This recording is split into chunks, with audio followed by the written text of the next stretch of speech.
Hello and welcome to the channel. As always, like the video, and if you enjoyed the story, leave a comment on if you would want more. This fanfiction was not created by me, but in the description there is a link to the fanfic so you can show your support to the creator and read along. Without any more delay, let's dive into the story.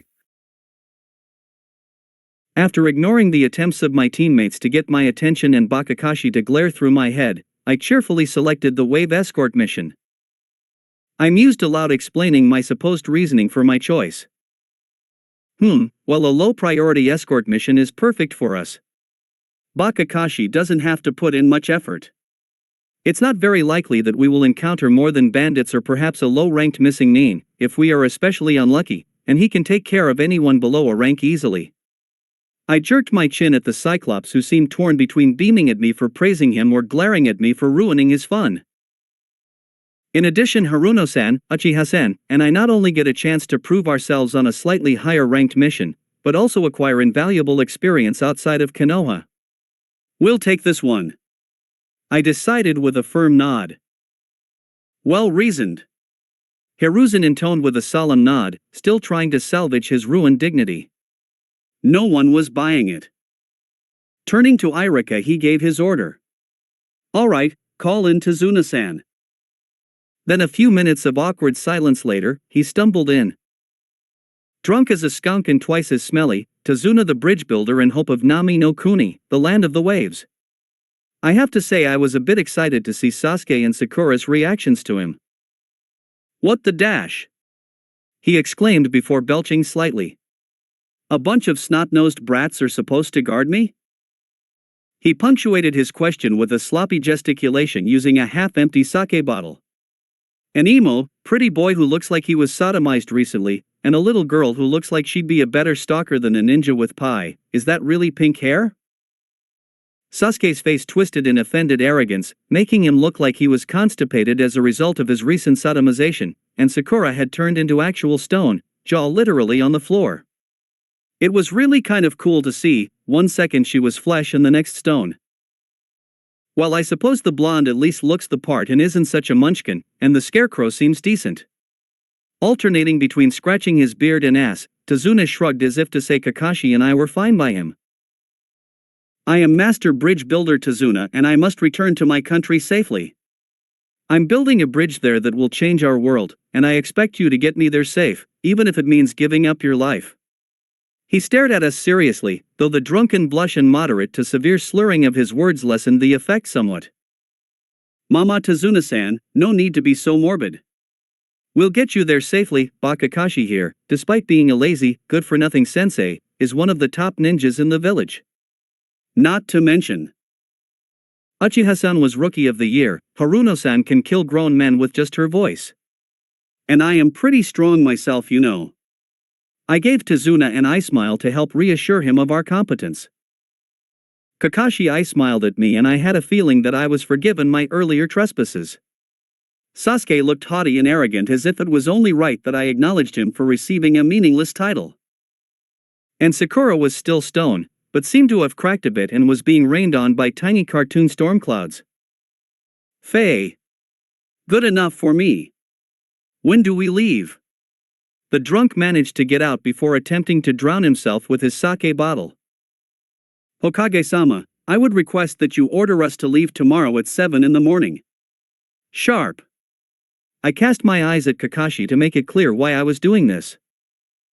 It will let Tazuna-san have a nice night and sober up for the journey. Let us pack and prepare ourselves, and by your order Bakakashi will have to show up on time to leave.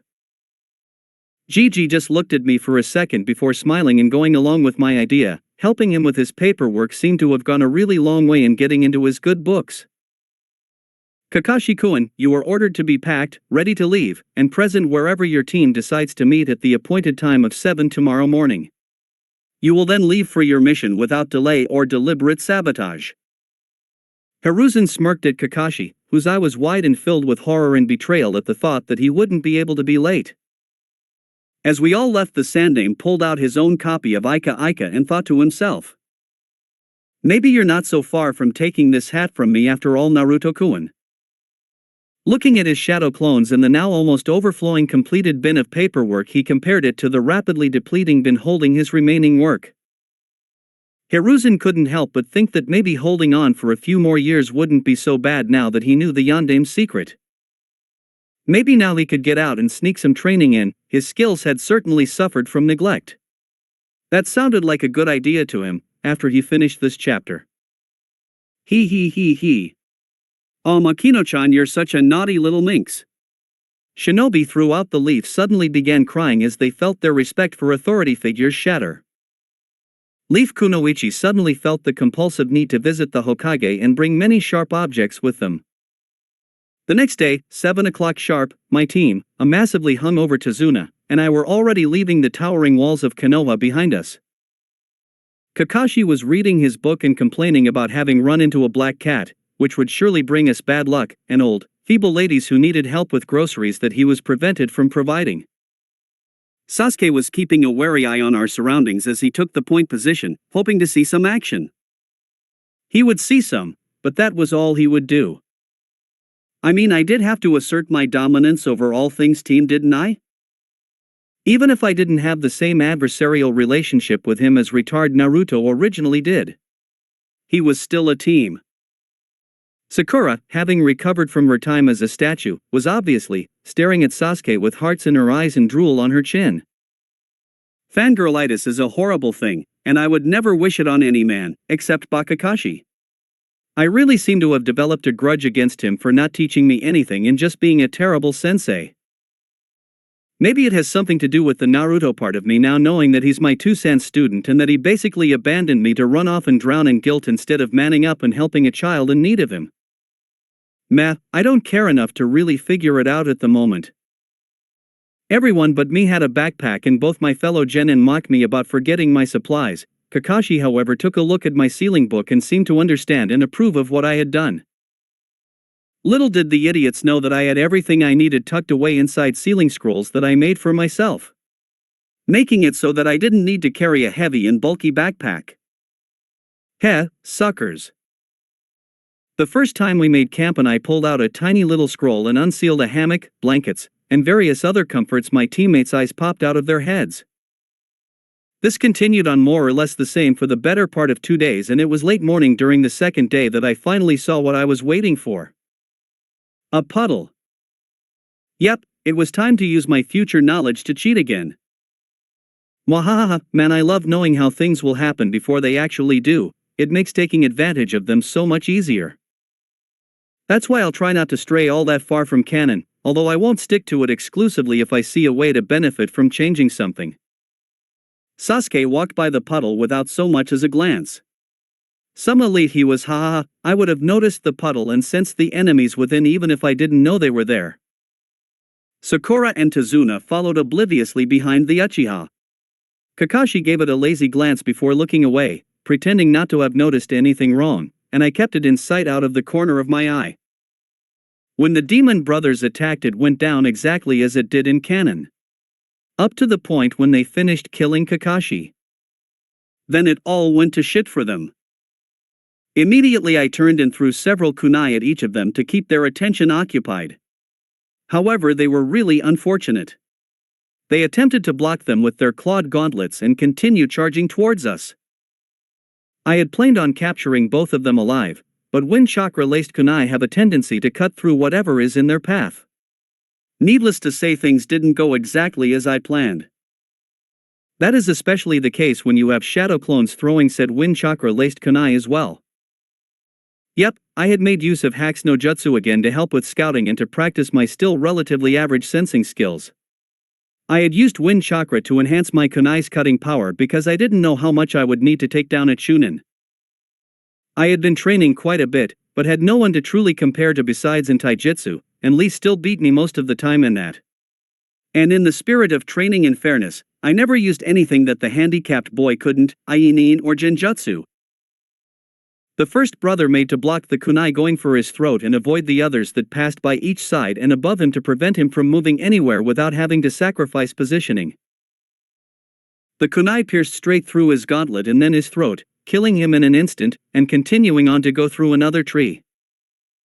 Even as the first brother's body fell lifeless to the ground, the other brother was caught in the exact same situation. He, however, was lucky enough that the kunai aimed for his throat struck his gauntlet at an odd angle, and it was just enough to deflect the kunai into and through his shoulder. The force of the blow and the crimson spray of his lifeblood spinning him around and allowing the kunai my clones had thrown to successfully pierce his knees and blow right through them as if they were wet tissue. As he hit the dirt of the road screaming in agony and loss, my clones were able to quickly restrain him, not that he was in any shape to go anywhere regardless. It hadn't been more than 3 seconds from beginning to end.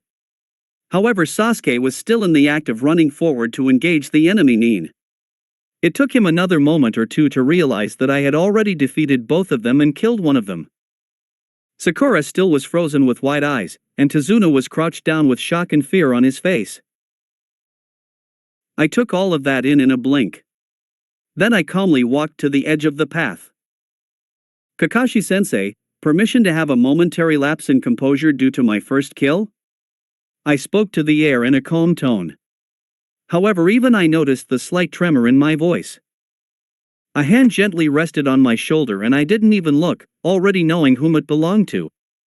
Go ahead, Naruto, let it out. The tone was serious for once, no sign of our playful, lazy, vengeful sensei held within. I nodded once, bent over slightly and ripped my mask off my face before throwing up the light breakfast I had today in anticipation of this very occurrence. The heaves racked my body until nothing but yellowish bile came from my empty stomach, and soon after even that was expelled. Killing in my old world was something that didn't happen often and certainly not around anyone except criminals and soldiers, barring accidents. I knew as a shinobi I was a soldier now, and so I had been trying to prepare for this. I thought I would be ready. I mean, part of me grew up as Naruto and suffered all kinds of fucked up shit. The other part of me was pretty desensitized to violence, at least I thought so.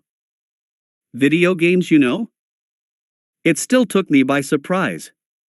How easy it was to kill. I expected to be revolted, retard Naruto certainly would have been. I expected to be stunned and in shock, and I suppose I was a bit, but nothing unmanageable. I mean, I monologue in my head all the time, so this wasn't anything totally unusual. I expected to feel it as my soul was stained in a piece of me, perhaps the child in me had died.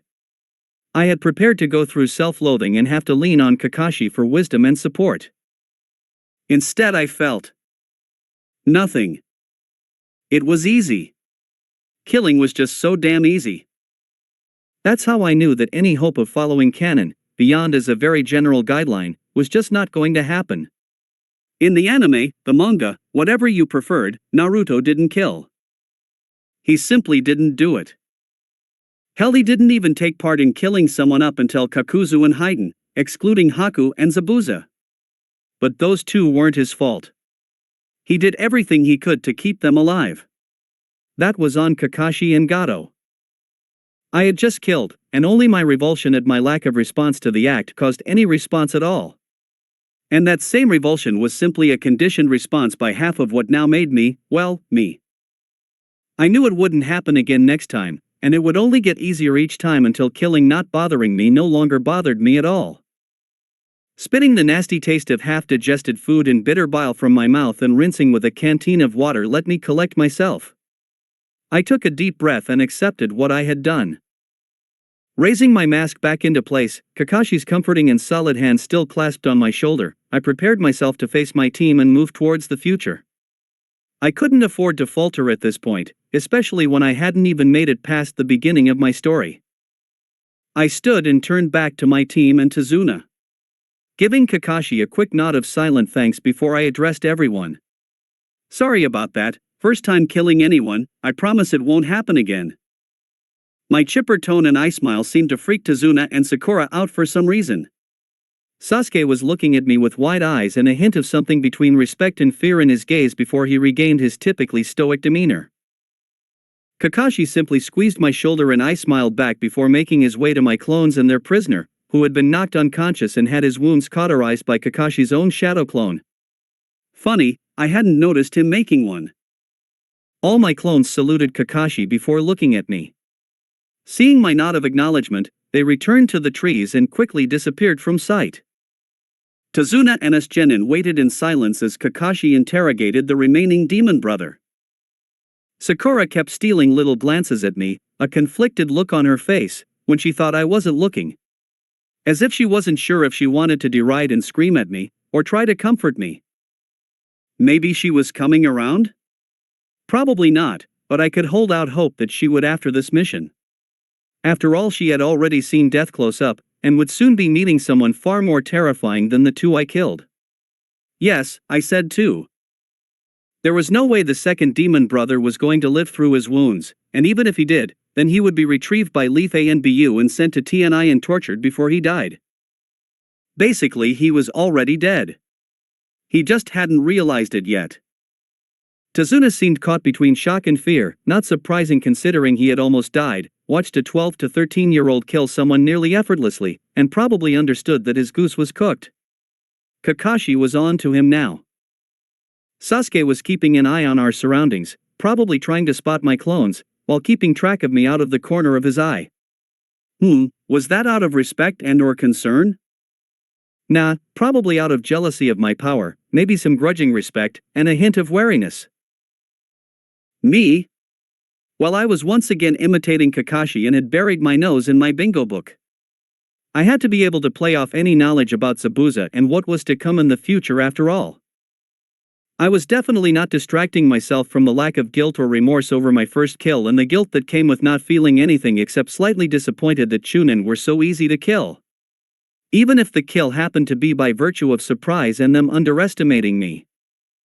Would Zabuza be as easy to kill? Would every shinobi be this easy if I let them underestimate me? That couldn't be the case, right? I mean, A and S rank shinobi would have to be good enough to recover and save themselves from death if the gap between us was big enough. Granted, I was probably close to, if not A, B rank shinobi in skill at this point, and the demon brothers couldn't have been higher than C rank. Still, I couldn't help but feel that until I made a name for myself it really might all be this easy. I guess I can't complain, especially since most of the people I will be killing will be after my life anyway. It was only a few minutes later Kakashi walked back over. Sorry about letting you all think I was killed, but I needed to see who they were targeting. His eye narrowed as he looked at Tazuna. Something you want to mention, Tazuna-san? Please. Please help me. Tazuna immediately fell to his knees and groveled pathetically. There is a man who wants me dead, so I can't finish building the bridge. He's choking Wave to death in his clutches, and this bridge is our only hope to survive. You have to help me save my country, please. So you knew that this mission would be higher than C rank, but chose to advertise it as such regardless. Probably because you can't afford to pay for more because of whomever the man strangling your country is. Well, I can't blame you for trying to get help, but for putting my cute, little Genin in danger and lying to my village in Hokage, I am beyond furious. We're heading home. This mission just escalated to at least a B rank mission. We're not equipped to handle this. Kakashi was ruthless with his words, his tone lazy but somehow severe. No, please. Gato will be the death of us all, my daughter and grandson, the villagers, our entire country and way of life. You're my only hope, our only hope. Please, please, please. Tazuna had broken down, begging as tears streamed freely down his face. Sakura looked at the man with pity, clearly swayed by his plight. Sasuke also seemed affected, but still remained mostly neutral. That was surprising considering that the man was begging us to save his family, something that I was sure would help turn Sasuke to his side. Kakashi, however, was unaffected. No. Especially not since you said the one who wants you dead is Gato. I'm assuming you mean the billionaire tycoon Gato. Anyone with that much money can afford to hire much better than the demon brothers. The next ninja we come across won't be a Chunin, but a Jonin like myself, and my genin aren't ready for that. The Silver Cyclops shook his head with a sigh. This mission is over, we're heading back to Konoha. But, are we really going to leave him, and an entire country, to die? Sakura seemed incredulous, eyes flicking back and forth between Kakashi, Tazuna, and Sasuke, trying to get a grip on the situation. Yes, it isn't our mission to protect him from missing Nin, we aren't equipped for it, and he lied about the specifics of the mission. That put all of us at risk, regardless of his reasons for doing so. The Scarecrow retorted gravely. I believe we should continue the mission. I put forth my own opinion without looking up from my book. If I can take down 2 Chunin-level shinobi without any effort and no prior warning beyond noticing a puddle where there shouldn't be one, then I think we can safely say that I'm at least a Chunin-level shinobi. Sasuke is also probably around low Chunin level, and while Sakura is firmly in the Genin level, she is at least a solid Genin. I sighed and scratched the top of my head. Then we have you, Kakashi-sensei. Even if a Jonin-level shinobi shows up, we have the advantage. At the least I should be able to keep us from becoming a liability so that you can focus on the fight. This seems to be a good thing for us, I said as I gestured to my fellow genin who were looking at me as if I was an alien, or a sadomasochistic silver-haired Jashinist. Moving on. We get to experience fighting, or at least witnessing a fight on a completely different level, help and put a neighbor of Konoha in our debt, and understand that a mission is not always as it seems, and learn to look underneath the underneath. With a sigh, Kakashi seemed to accept that I might have a point, even as Tazuna prostrated himself to me crying his thanks. Well, let's have a vote then. We are a team after all. Kakashi reluctantly compromised. I vote we return to Konoha. Forward. Sasuke didn't even bother with sentences, his Uchiha pride wouldn't let him back down. I think we should help them as well. Sakura followed Sasuke's choice and her easily appealed to conscience. I'd need to beat that out of her at some point. I vote to continue the mission. However, Kakashi-sensei, you have a summoning contract if I'm not mistaken. I put forth my 2 cents, or is that yen now, while adding a question. Yes, I have the summoning contract for the ninja dogs of Konoha. Why do you ask, Naruto? He tilted his head slightly and looked at me quizzically. I don't know why he was acting like an idiot, but he had to know where I'm going with this, didn't he? Perfect, then you should send an update on the situation back to Hokage-sama along with our decision to continue the mission. Perhaps request backup and a retrieval of the remaining demon brother, just in case. I made my second real change to the mission from canon. First was killing the demon brothers, this time I'm playing it smart and calling for help. Good thinking, Naruto. Okay, as we seem to be continuing the mission, everyone should take a minute to collect themselves and prepare while I send off my summon. Kakashi pricked his thumb with a kunai before going through the hand seals fast enough that I only managed to form a guess as to what they were. Kuchiyos no Jutsu. As soon as his palm pressed against the ground there was a puff of white smoke. Hey Kakashi. Came the surprisingly deep voice of Pakken. And by God was he adorable. Pakken, I need you to take a message to the Hokage for me. Tell him that Team 7's mission has been raised to a B rank, possibly an A rank depending on what happens next. We will be continuing on the mission, but request additional backup of at least Tokubetsu Jonin level. Kakashi drawled in his usual lazy manner, which was an odd juxtaposition with the serious words he was speaking. Got it. I'll get that done, see ya Kakashi. Pakken took off back towards Konoha with a nod of his tiny head. Hopefully our reinforcements would arrive before Zabuza did. If not, I was confident that Kakashi and I could take him. I just had to make sure that we didn't actually kill him. I had decided that I wanted him to either join Konoha or survive to help provide for the Mizu bloodline rebellion. Anything I can do to mess with Obito and Madara, I will do. The end of the series battles were no joke, and hundreds, if not thousands, died in minutes.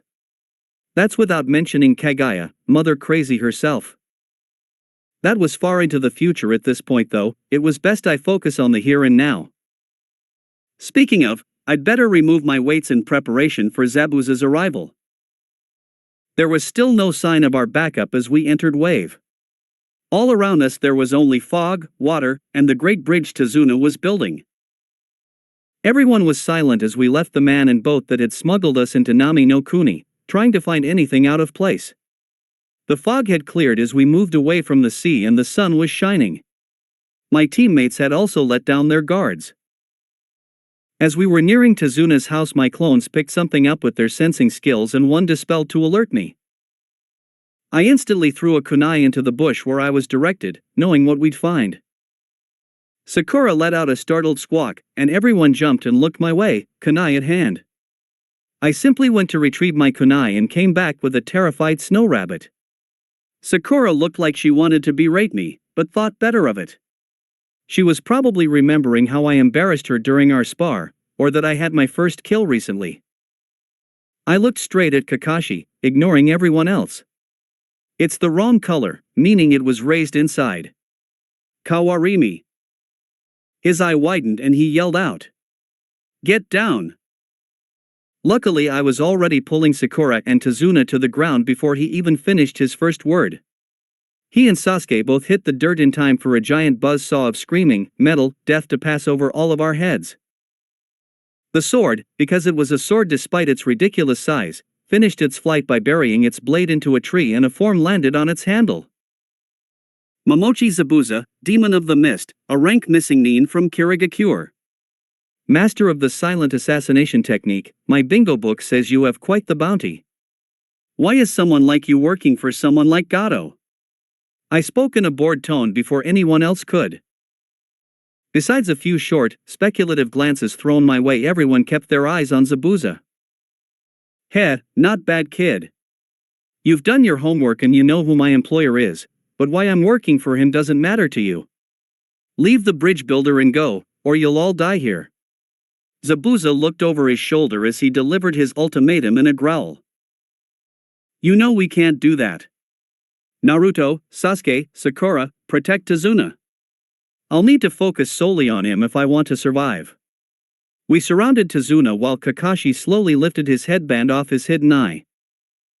Kakashi of the Sharingan, it's an honor that you're already pulling out your trump card in order to fight me. Zabuza growled out. However, it means nothing if you can't see me. Water style, hiding in the mist rose up from the ground, thick and ominous, and soon obscured Zabuza and our surroundings from view. That was when his Ki hit us. It was suffocating. I could feel death breathing behind me. I could feel it stealing up upon me and slowly ripping my life from my body, making it impossible to breathe. I abruptly realized that I wasn't breathing and desperately released my own Ki in the hopes of mitigating the oppressive feeling of my own mortality. Thankfully it worked to an extent, and I was able to suck in a gasping breath. However, even then I was severely shaken and no longer worried that killing a rank and above shinobi would be anywhere near easy. I didn't know if the Ki affected me so much because I had never experienced it to this extent before, or because our levels were far more different than I had thought. The rest of my team besides Kakashi were shaking in fear and Sasuke's kunai was inching towards his own throat until Kakashi made his dramatic promise to not let his comrades, us, die. It would have been much more reassuring if I didn't know that his last team of comrades did die on him. You shouldn't make promises you can't keep. Zabuza snarled with laughter in his voice.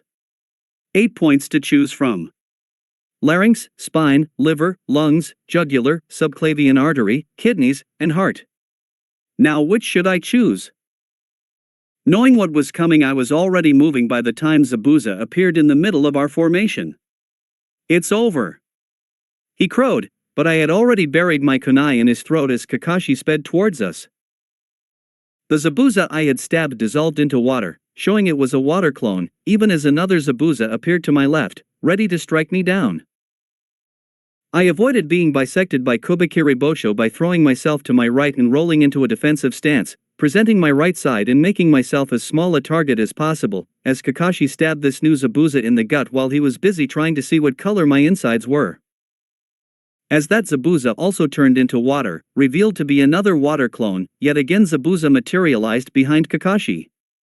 Die! He bellowed even as his sword screamed towards the silver-haired Jonin. This one actually managed to separate my sensei from most of his torso and his legs. Sakura screamed in terror and denial even as Kakashi's body dispersed into even more water, revealing him to be a water clone as well. He then appeared behind Zabuza with a kunai held to his throat. It was a good try, but not good enough. Now it's over. Kakashi spoke calmly, brimming with self-assurance. Impressive. You managed to copy my water clone, but you'll need to do better to trick me. Zabuza laughed condescendingly as Kakashi's eyes widened, even as the Zabuza in front of him dissolved into water once more. Kakashi tried to turn and defend himself, but knew instantly that he wouldn't be able to make it in time. A distinct lack of high-ranking missions, dedicated training, and conditioning had caused his edge to dull, and he'd lost a step that he couldn't afford to lose. However, I knew what was coming, even if there were more water clones than I thought there would be. And damn, there were a lot of water clones running around. So before the only person who was stronger than me and wanted me to stay safe was punted like football, I was already moving. Manipulating my chakra in a way I had done thousands of times, through my clones, I gathered it in my right hand and instantly converted it to wind nature chakra while shaping it into a keen edge. Slashing my hand from above my head down to my waist, I unleashed my technique. Beast Tearing Palm, a vertical wave of wind-natured chakra formed with the sole purpose of tearing whatever might be unfortunate enough to make contact with it into tiny, blood-splattered pieces, was sent roaring at Zabuza. He barely managed to react in time and prevent the loss of his leg, but it still managed to leave a deep gash on his foot as he whipped the appendage back and away from my technique and sensei. Grah! He screamed through clenched teeth, suppressing the undoubtedly excruciating pain of having all the skin and muscle on the bottom of his foot shorn off. Blood began to gush from the wound even as he tried to recover his balance. Kakashi recovered first. Moving in for the kill, his Sharingan eye was blazing with the desire to protect his comrades as the Tomo spun wildly. I followed quickly on his heels. Zabuza managed to fend off Kakashi's first blow, but while he was preoccupied, I ducked under his giant blade and delivered a devastating slice to his hamstring on the opposite side of his previous wound before back-flipping and springing away from the beast. I was thanking all the gods in both my lives that I had learned some ninjutsu in the time I had, and especially that I had learned the Hien from Asuma. Wind chakra weapons are such a cheat when you're a newbie. No one expected a fresh-faced genin to be able to use them, and they are dangerous enough that they can bring down the big boys if I got a good enough shot in. Obviously demonstrated by my slaughter of the demon brothers, and my wounding and crippling of Zabuza. With his mobility drastically reduced, Zabuza was now taking a beating from Kakashi, who was unleashing a barrage of fire jutsu, shuriken, and kunai attacks, and taijutsu assaults. He had cuts, contusions, and burns littering his body and blood pouring from the wounds we had inflicted upon him.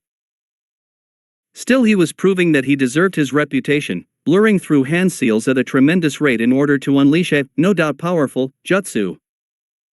However, Kakashi wasn't known as the copy ninja for nothing and equaled and then surpassed the speed of his hand seals. Kakashi finished slightly before Zabuza did, but they both managed to unleash the technique. Water style, water dragon jutsu. The two water dragons went roaring at each other before colliding with the force of a raging hurricane, scattering waves, droplets of water, and debris everywhere. Both Kakashi and Zabuza were panting at this point. However, Zabuza was in distinctly worse shape with all the blood he had lost. Can you see the future?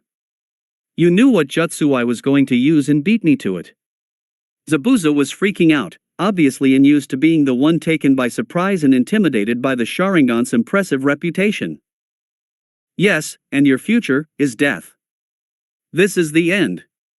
Kakashi shouted as he blurred those hand seals at a rate eclipsing anything I had seen before. Chidori! Suddenly the air was filled with the sound of hundreds of chirping birds, all singing at once, as his hand glowed a distinct and unearthly blue. Then he vanished, moving with such speed that I momentarily lost sight of him before reappearing with his hand tearing through Zabuza's side as the demon of the mist somehow anticipated the attack and flung himself sideways. He just barely managed to prevent Kakashi's technique from piercing through his heart. There was a hole where flesh used to exist, burned black by the electrical discharge of the A-rank, assassination technique. Zabuza slowly fell to the ground and began coughing up copious amounts of blood, unable to so much as move or speak. I joined Kakashi as we made our way towards the down missing Nin, side by side, ready to finish him off. When Senbon came flying out of the air to impale our enemy's neck, causing him to lose all signs of life and flop lifelessly to the ground. Kakashi and I both whipped around and fell into defensive stances as another person appeared, dressed as a Kiri hunter Nin. I have been following him for quite some time and you gave me a chance to kill him. You have my thanks. The masked hunter Nin, who I knew to be Haku, picked up the body and hefted it onto his shoulder. Happy to help, Hunter Sanda Kakashi drawled while maintaining his ready stance, but I could see the exhaustion creeping over his visage. I remained silent. No need to mess up a good thing with everything going mostly according to canon except Zabuza a bit more banged up and Kakashi a bit less. With a nod, the fake hunter Nin disappeared with Zabuza over his shoulder. I immediately turned to Kakashi and yanked his Hitayate down to cover his Sharingan and tossed one of his arms over my shoulders. "You bought Kakashi." We had him. There was no need to use such a chakra-intensive jutsu. We could have just outlasted him and kept him busy with lower-ranked jutsu. Now you're going to be suffering from chakra exhaustion for the next few days. I berated my irresponsible sensei on his bonehead move. Although it's not as bad as it could be. At least you're still able to move and haven't passed out yet, said Moron, chuckling weakly. Cut my Kakashi bashing short. His tone was relaxed, but a hint of steely resolve lay underneath the surface. You're right, but I can't help that I want to keep my precious students safe. That shut me up. Besides, I couldn't let my student, the dead last of his age group, say he did more damage to Momochi Zabuza, the demon of the mist, than I did. Now could I? He cheerily asked me as if I would agree with his reasoning. Idiotic, perverted, lazy, good-for-nothing Bakakashi. That's your reason? Moron. I muttered darkly, promising him pain in the future. Thank you, Naruto. Once again Kakashi's tone had turned serious. You had my back and covered me when I made a mistake that I could have paid for with all of our lives. You prevented that from happening, so thank you. And good job. Yeah, I guess. You're welcome, happy to help. I didn't know what to say to that. Retard Naruto was never good at receiving compliments, and that seemed to have carried over to some extent. Sasuke, Sakura, bring Tazuna, and let's hurry to his house. I'm exhausted and need to rest and recover. Kakashi ordered the remainder of our team and spurred them into action, finally. Sasuke was fuming about his lack of use during the battle. Resentment and jealousy filled the air around him in a palpable cloud. Tazuna quickly took the lead, hurrying to put distance between the emo with a power fetish and himself. Even Sakura seems to realize that something bad was going on with Sasuke, and kept glancing between him and me worriedly. When we reached Tazuna's house, he hustled us inside, where we were greeted by his daughter Tsunami, a beautiful woman who epitomized the phrase Yamato Nadeshiko. She kindly welcomed us into her home and showed me where I could leave Kakashi to rest for the night. As I lowered him to the bed, he already seemed asleep, so I turned and made to leave. He reached out and caught my arm. Thank you again, Naruto. I might not have made it if it wasn't for you.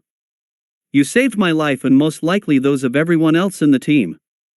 Kakashi began before his serious tone gave way to a small, tired smile. But you've grown remarkably, Naruto. I know I haven't been responsible for much of it, but I really do believe that teamwork is the foundation to true strength as a team. Let Sasuke and Sakura know that they did well too. The infamous copy Nin then proceeded to pass out. Man, you really are a Bakakashi. I let out a put-upon sigh. Then I threw my lackluster sensei a bone and gave him a solid jab, hoping it would spur him on. Like I would let anything happen to my comrades if I have the power to stop it. We're all lucky that I've been able to advance so far on my own initiative. Sasuke and Sakura would have been useless against him. I ran a hand through my spiky, blonde hair in mild exasperation and disappointment. You should stop dwelling on what has already happened and train so that you can prevent something like it from happening again. You're powerful, but Zabuza had you dead to rights when he shouldn't have been able to touch you. Think on it and make your choice between the past and the present before the present becomes the past. Without looking back, I silently walked out of the room and gently closed the door behind me, not noticing the stream of tears trickling from Kakashi's single, uncovered eye as he stared unseeingly at the ceiling. Dinner was quiet and short, all of us wanting to eat and get to sleep as soon as possible. The only notable occurrence was Inari's outburst about how we were going to die and that there was no such thing as heroes as he ran to his room. I easily ignored the brat. Fun fact. Uchiha Sasuke snores really loudly and I recorded it for future use. Mwahaha, take that for robbing me of my sleep, asshole. I awoke early, around 4 in the twilight between ungodly night and unholy morning, and before anyone else was up I had set about my morning routine. Making my morning ablutions and setting about making 800 shadow clones to work on increasing my most needed abilities. 100 of them immediately took off to keep working on my wind nature chakra transformation. The next group was made of 300 to power level my lightning nature chakra transformation, which, while it was coming along, wasn't as advanced as my wind. Thankfully both of these exercises counted as chakra control training, as I still felt I was using stupid amounts of chakra for my lower level techniques. 50 were to keep working on perfecting my shuriken jutsu and bukajutsu in general. The other 50 of this group would be cranking out some fuinjutsu, which doubled as training and gaining supplies for me to use. Another 50 swiftly began to run through my Goken katas at near combat speed, focusing on flowing from one stance and motion into the next while maintaining control as well as power and speed. The other 50 were set to work on the speed and accuracy of my hand seals. The second to last group of 100 clones shined away to continue working on my shape transformation. If I hadn't taken so long shaping my chakra back when I attacked Zabuza with my beast-tearing palm, then I may have been able to injure him more severely. Once again, this should also help with my chakra control, thankfully. The last 100 of them were to go through my current jutsu repertoire and continue my path to mastery, as in reducing the number of hand seals and the amount of chakra I needed to actually use them. I, on the other hand, would be solely focused on the physical aspect of my training, building up my speed and strength as much as possible in the next week or so in order to better compete with Haku's speed and try to contest Zabuza's strength. I finished up pounding myself into the ground and dragged my drained carcass into the house at around 8 o'clock, for breakfast. Everyone seemed surprised to see me enter from outside the house for whatever reason. "Where were you?" Sasuke demanded of me, still seething with his jealousy of the power I showed against Zabuza. "Not your business, but I was training. Next time I want to take his leg off instead of merely grazing it."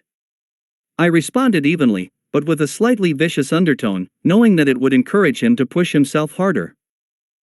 I deliberately looked at Sakura as I deliver a cruel barb. "Maybe the two of you should consider it so that you can actually provide Bakakashi and me with some help next time." I was hoping that this would encourage her to take her training more seriously and work towards actually being a real kunoichi sometime before Shippuden. If she even made it that far, which I was feeling more and more doubtful about. "You can't expect us to go against a monster like that," the banshee cried with offended sensibilities. "You're right." I freely agreed with her, cutting her response off before it could truly begin. "However, I can expect you not to freeze and be useless. Merely offering support and actually being able to keep a guard on the client while we do the actual fighting would be incredibly helpful. And Zabuza isn't a monster. Not even close. He's an A-rank missing nin, true. But A-ranks are chumps compared to the real monsters." I whipped out my bingo book and flipped it to a particular page before putting it right in her face. "This is a real monster. Uchiha Itachi, S-rank missing nin. He slaughtered his entire clan in order to merely test his power and he killed all of them but one without even suffering an injury. Zabuza is a wannabe compared to him." I glanced at Sasuke and saw him seething, teeth gritted and intense hatred darkening his visage. "That's why you need to train as hard as you can, any chance you get. Because if you think people like Zabuza are unsurpassable mountains, then you won't be able to even lift a finger if a real monster appears before you and threatens all you hold dear." I snapped the book shut and took my place at the dead quiet table. Besides, one day we'll have to help Sasuke-san get his revenge. As his teammates and maybe one day his friends, it will be our responsibility to make sure that he has his shot at Itachi, by taking care of anyone with him, as many times as he needs. My tone was rock solid and final, causing Sakura to blanch and swivel to look at her Sasuke-kun.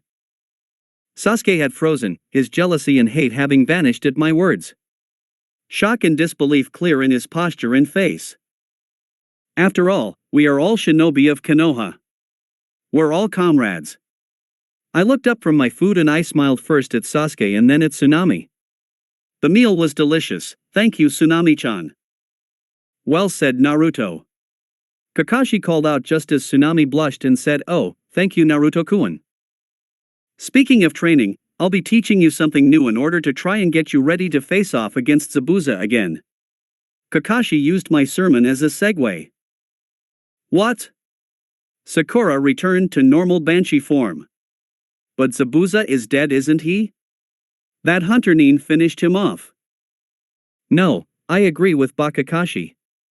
He used Senbon, which are notoriously difficult to inflict fatal wounds with, and instead of cutting off Zabuza's head and burning the body, or even just taking the Kubakirabocho, he took Zabuza's entire body.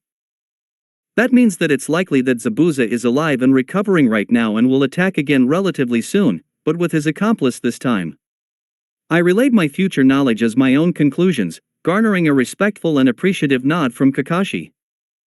Exactly, I would hazard to guess that Zabuza will try again within a week to 10 days regardless of his health. And while you might not think that any amount of training done within a week will let you fight Zabuza evenly, and you are entirely correct, it will help increase the chances of your survival. Kakashi cut off Sakura's counter-argument before it could even start. Looks like I'm not the only one who wants her to grow stronger. I guess the fight with Zabuza and my words may have actually gotten through to the copy Nin. Out in the forest, Kakashi faced the three of us and waited for the inevitable question.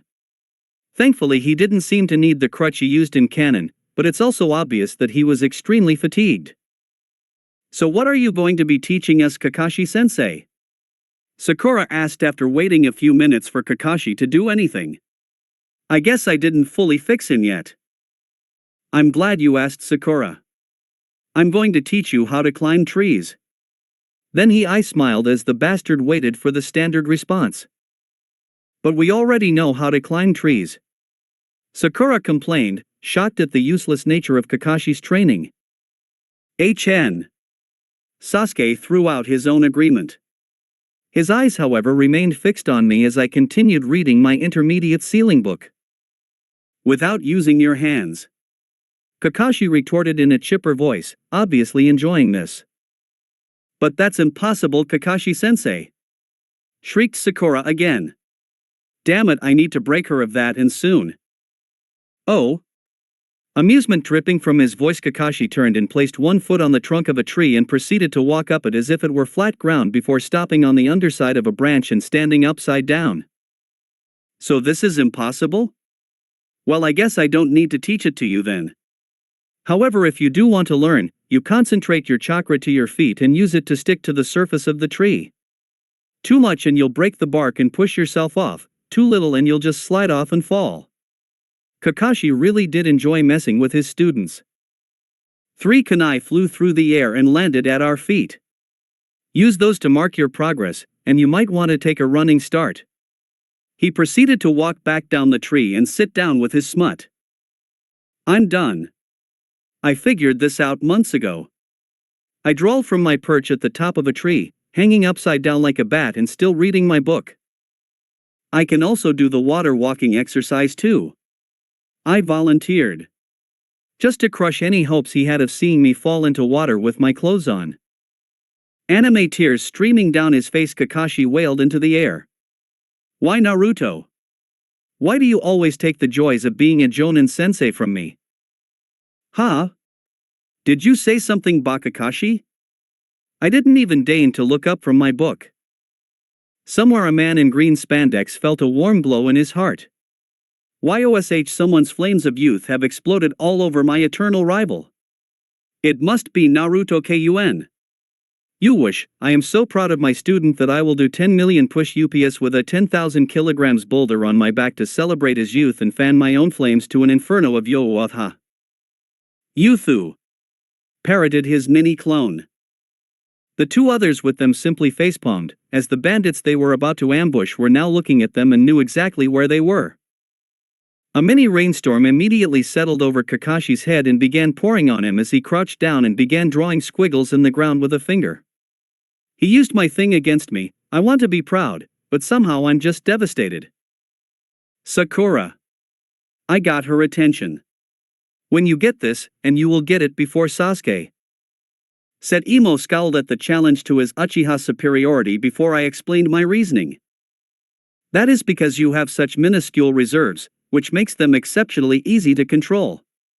Unlike Sasuke, who has higher than average reserves for a genin. So once you have the exercise down, you'll need to keep doing it in order to begin increasing your reserves to acceptable levels. I want you to walk up and down your tree until you feel exhausted. Then sit and rest until you've recovered, then repeat until Sasuke is finished for the day.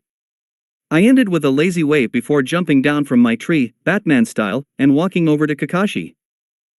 Sasuke smirked at my supposed acknowledgement of him as an elite while Sakura paled at the thought of doing so much work.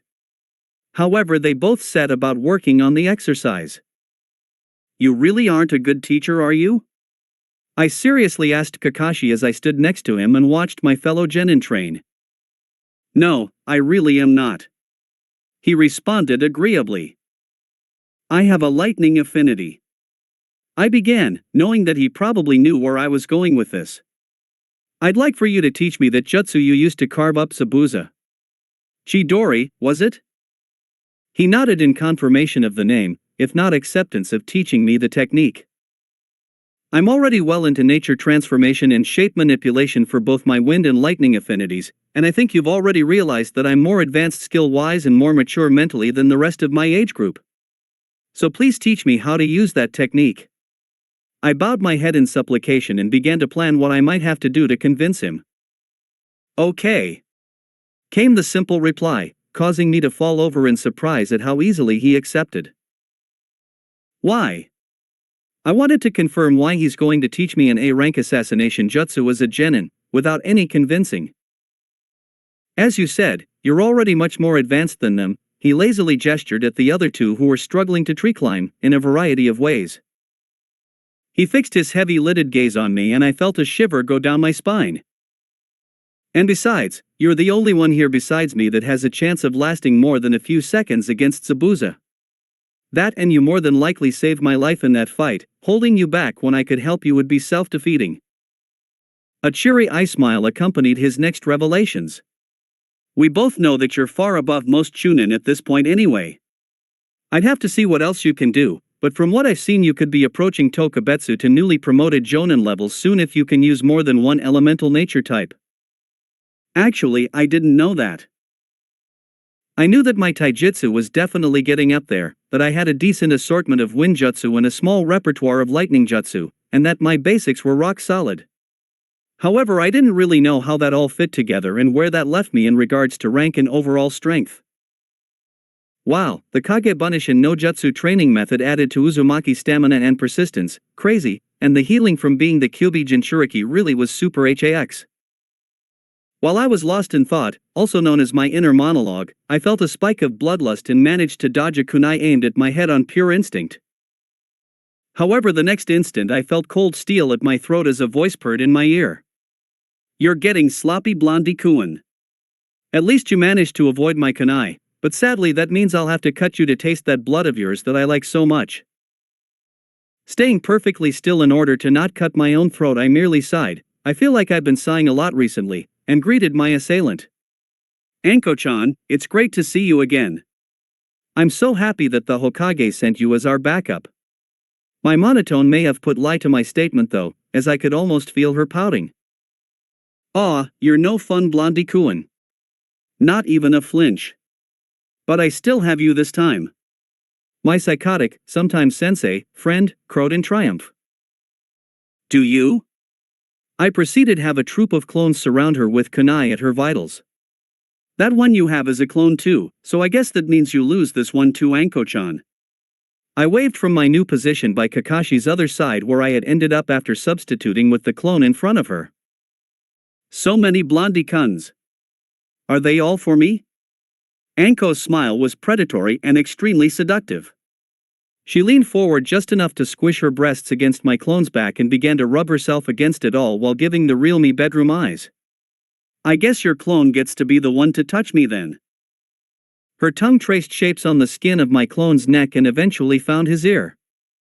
That along with the stimulation of her breasts pushing and rubbing against his back and the dainty hand that reached around and fondled his manhood had him a blushing, erect, and very happy mess.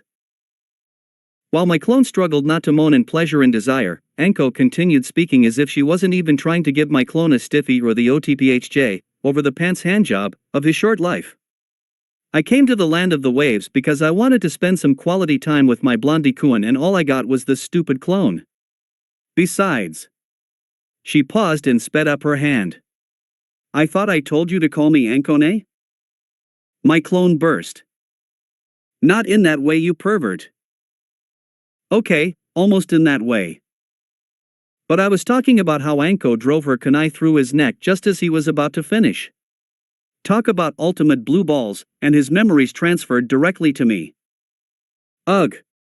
Every other clone around doubled over as they sprouted sudden erections and were unexpectedly assaulted with massive blue balls and memories of death before release.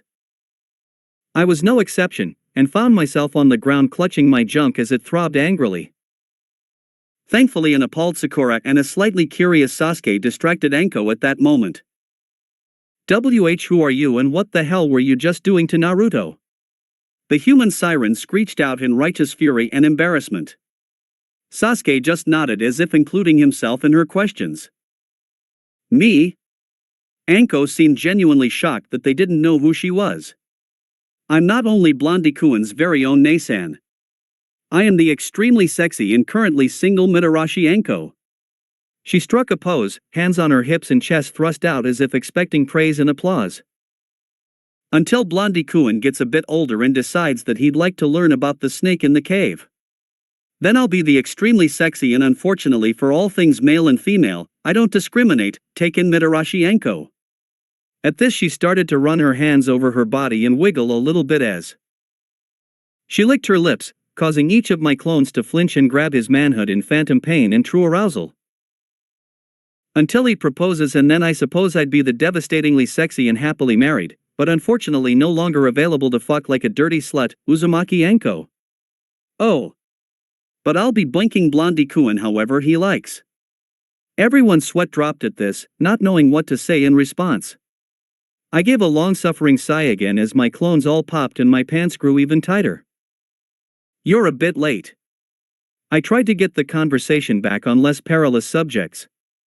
I'll let one of my clones fill you in. Kakashi-sensei was about to teach me a new jutsu, so I'll talk to you later, Anko-chan. I motioned for Kakashi to join me as I created a new clone and began to waddle away, as my pants were uncomfortably tight around my junk and restricted my movement. Now as an aside, in my old, non-ninja, life, fanfiction authors liked to joke that Hinata liked and stalked Naruto because he was hung. I wouldn't be surprised if that was her reason. I could club a baby seal to death with this thing and I'm, like, 12. Seriously. Oh, do you mind watching over those two while they train? They're doing tree climbing. Maybe you can provide some incentive for them to work harder? I offered to the crazy, sexy, snake lady over my shoulder. Oh Blondie Kuan, this is why I love you. You give me the best presents. She cheered before turning to my teammates with a homicidal grin. You better start working harder and moving faster, or else you'll have to learn how to do this with only one leg. The kunai and shuriken began to fly and screams rang through the air as Kakashi and I walked away. You are a wonderful student. Kakashi gave me a thumbs up as proud tears streamed from his visible eye. That night while we were eating dinner, Anko was hanging off my side blabbing away happily about something or another. Kakashi was busy reading his smut, and my teammates were nursing fresh bruises and cuts as they shoveled food into their mouths like they were starving to death, before both of their heads thunk down on the table. I was reading my ceiling book, enjoying the feeling of Anko's leg pressing and rubbing against mine, subtly focusing on how her breasts felt when pushed up against my arm and shoulder, and lazily preventing her from either assailing my teammates with various weapons or sneaking her hand into my pants. I was only 12 after all, and as much as I knew I would enjoy whatever she did to me, it was not to be done in front of others. If we were alone I would probably, definitely, just let her do whatever she wanted and try to enjoy it as much as possible, and record it. I would definitely record it. Unfortunately I knew this atmosphere wouldn't last, and as I thought, it didn't. You're all going to die. Came a high-pitched and petulant voice. You say something, Pipsqueak? I asked in my best Kakashi voice as Kakashi himself clenched his fist in victory at having passed on his thing to the next generation. I said that you're all going to die. He screamed at me. You can't beat Gato, no one can. So you're all going to die. You aren't heroes, they don't exist. I mildly closed my book with one hand, while with the other I soothingly took Anko's hand away from the sharp object she was about to launch and drew little patterns on the back of her hand and knuckles. Kakashi was in shock as Anko practically melted against his student due to him rubbing her hand. Anko! The crazy, murderous, psychopathic, slutty, reprehensible, snake bitch of Konoha. The woman who assaulted, slept around, and violently hurt people for amusement. That Anko. And now she sported a soft blush, was nuzzling his cute, little student's cheek, running her tongue over his neck, and had little pink hearts wafting off of her as she purred in contentment while giving him the "you're getting lucky tonight" look. What the hell did Naruto do to her? Or he could get him some, and did it work on other women too? I cleared my throat while I carefully crafted my response and thought about how much I wanted to dig at Inari. So in reverse order. You're right that we aren't heroes. We're shinobi, we kill heroes and villains and everything in between. You're wrong that heroes don't exist though. Heroes are those who stand up for their beliefs and loved ones no matter the cost, and they most certainly do exist. Regarding Gato. He's just a funny, little man with lots of money. As soon as we defeat Zabuza, the ninja that Gato hired, for the second time I might add, we will be able to kill Gato at any time we want. As for us dying. I shrugged at this point.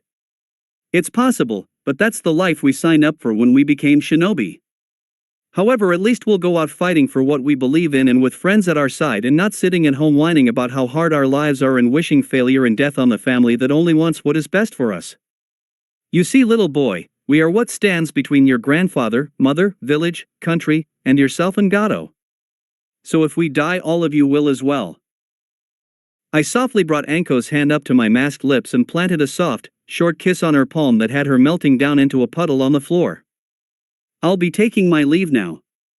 I'll be outside training to work off some steam. Thank you for the wonderful meal, Tsunami-chan. With that I left and prepared to train through the night and meet Haku in the morning. I hummed to myself as I sat in quiet contemplation, looking over what was left of my training ground. There were trees that were shattered, gouged, and riddled with holes going all the way through them. The ground had suffered from much the same, only with the addition of giant craters smashed into its surface. I still had shadow clones scattered about practicing and scouting for my soon-to-arrive guest as I sat and rested. My personal training had once again been purely physical and I had finally succeeded in moving my weights up to over 8,000 pounds. Which was my base goal for the Chunin exams. All in all, I felt like I had done very well for a night of training, even if the edges of my vision still went blurry when I tried to turn while using Chidori. Suddenly a rush of memories let me know that Haku was on her way towards me. I speedily swapped places with a clone that I had pretend to be asleep like in the original timeline. She then approached me and pulled the whole "I'm going to choke him to death" thing. Kind of funny really, as this time around I was stronger than him, and could kill him, before she even realized.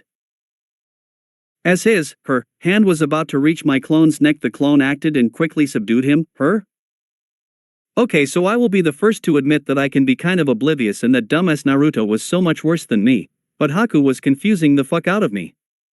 Was Haku a he or a she? She dressed and looked like a girl, but claimed to be a boy. Not to mention that Haku was fucking hot. This would really mess with my head if Haku turned out to be a guy. Would that mean I was gay? Could I be gay if I was only attracted to Haku but not other men, and only then because he, or hopefully she, was super hot in an extremely feminine way? Boss. My clone looked at me seriously as I almost lost myself to a severe crisis with my sexuality. I'd have to see Anko later to reaffirm that I was very much interested in the feminine physique. Well, I suppose I could use Tsunami-chan for that as well. Sakura wouldn't work, as she was a flapjack. I caught this person attempting to strangle me in my sleep. My clone once again dragged me out of my thoughts. No. Haku protested feebly, being held in a very uncomfortable submission hold. I was just going to wake you up and see why you were sleeping out here. I just wanted to make sure you were okay. All right. I agreed good-naturedly and dispelled my clone, letting Haku sit up as a sly grin stole across my face for a moment before it was gone. I'm Uzumaki Naruto, and sorry for the misunderstanding. I didn't mean to hurt or scare you. I offered Haku a brilliant grin and a hand up even as I lied about my intentions. I had totally meant to scare him, her?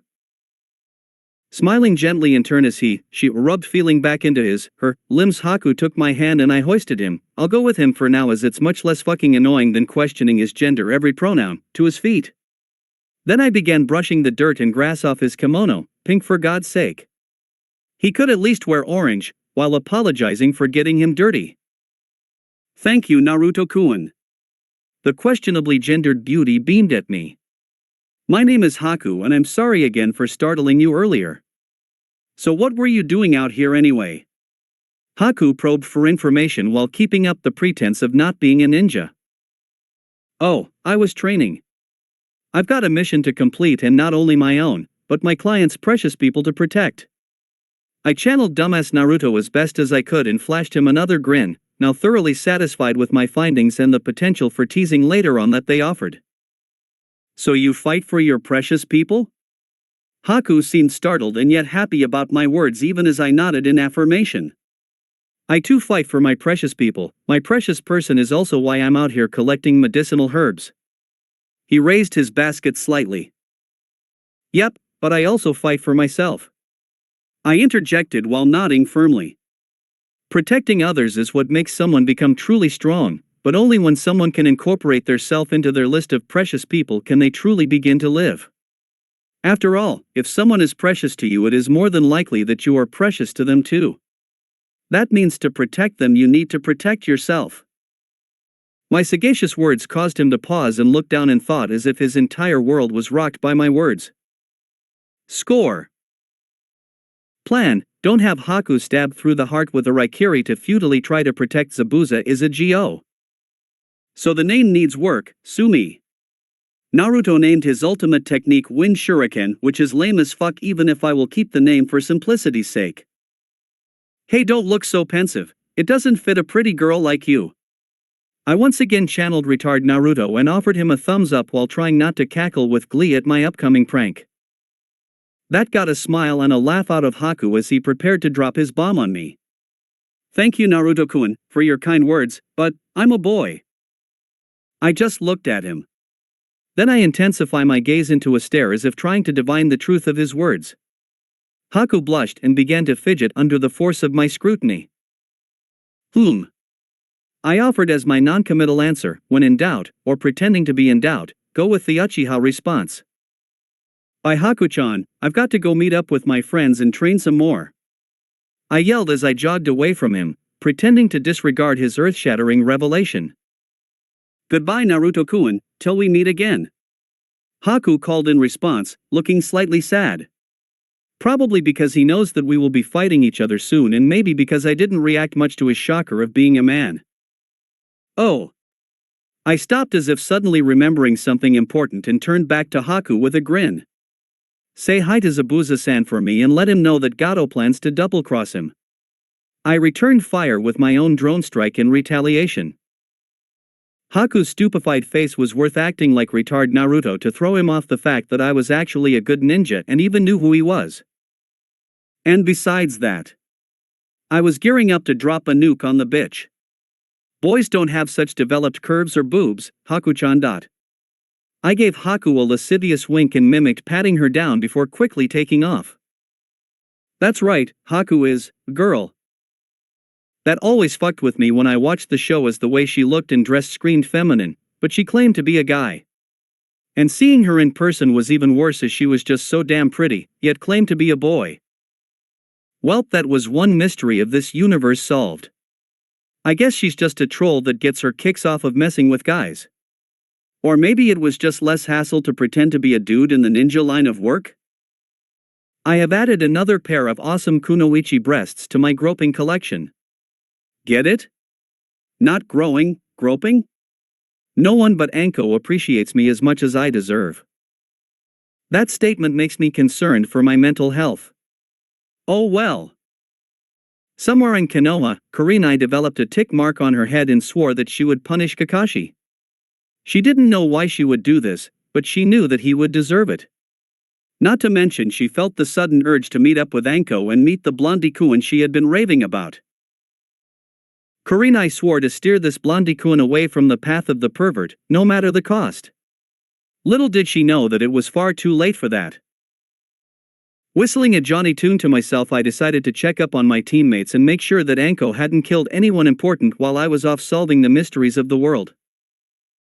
As I strolled towards the hideous screams and desperate pleading that echoed throughout the forest, I couldn't help but hope that Zabuza took my warning seriously. Not just because Haku was a pretty girl with a nice rack and decent curves, even if they were wrapped up and hidden so she could pass as a boy, but because of how much he would help the bloodline rebellion if he made it out of this alive. Not that any of that would stop me from keeping the wave safe from Gato even if I had to kill both of them. After all, I was a leaf shinobi and there were plenty of other beautiful women in the world. Like Anko and her crazy, sexy, insane, voluptuous, psychotic self. Did I mention that she was hot and crazy? While I mused on the fates of enemy ninja and the ratio of attractiveness to batshit crazy in women that I found acceptable, I upsetly caught a kunai that flew in my direction and used it to deflect the rest that followed after it. I looked up blankly as if I hadn't been paying any attention at all to my surroundings and had only just noticed the presence of my friend. Oh. Hey there, Anko-chan, didn't see you there. I was thinking about something. The purple-haired beauty gave me a psychopathic smile that both aroused me and made me want to run away from her. Blondie-kun. Your friends aren't any fun, they aren't even as good of toys as you were when we first met.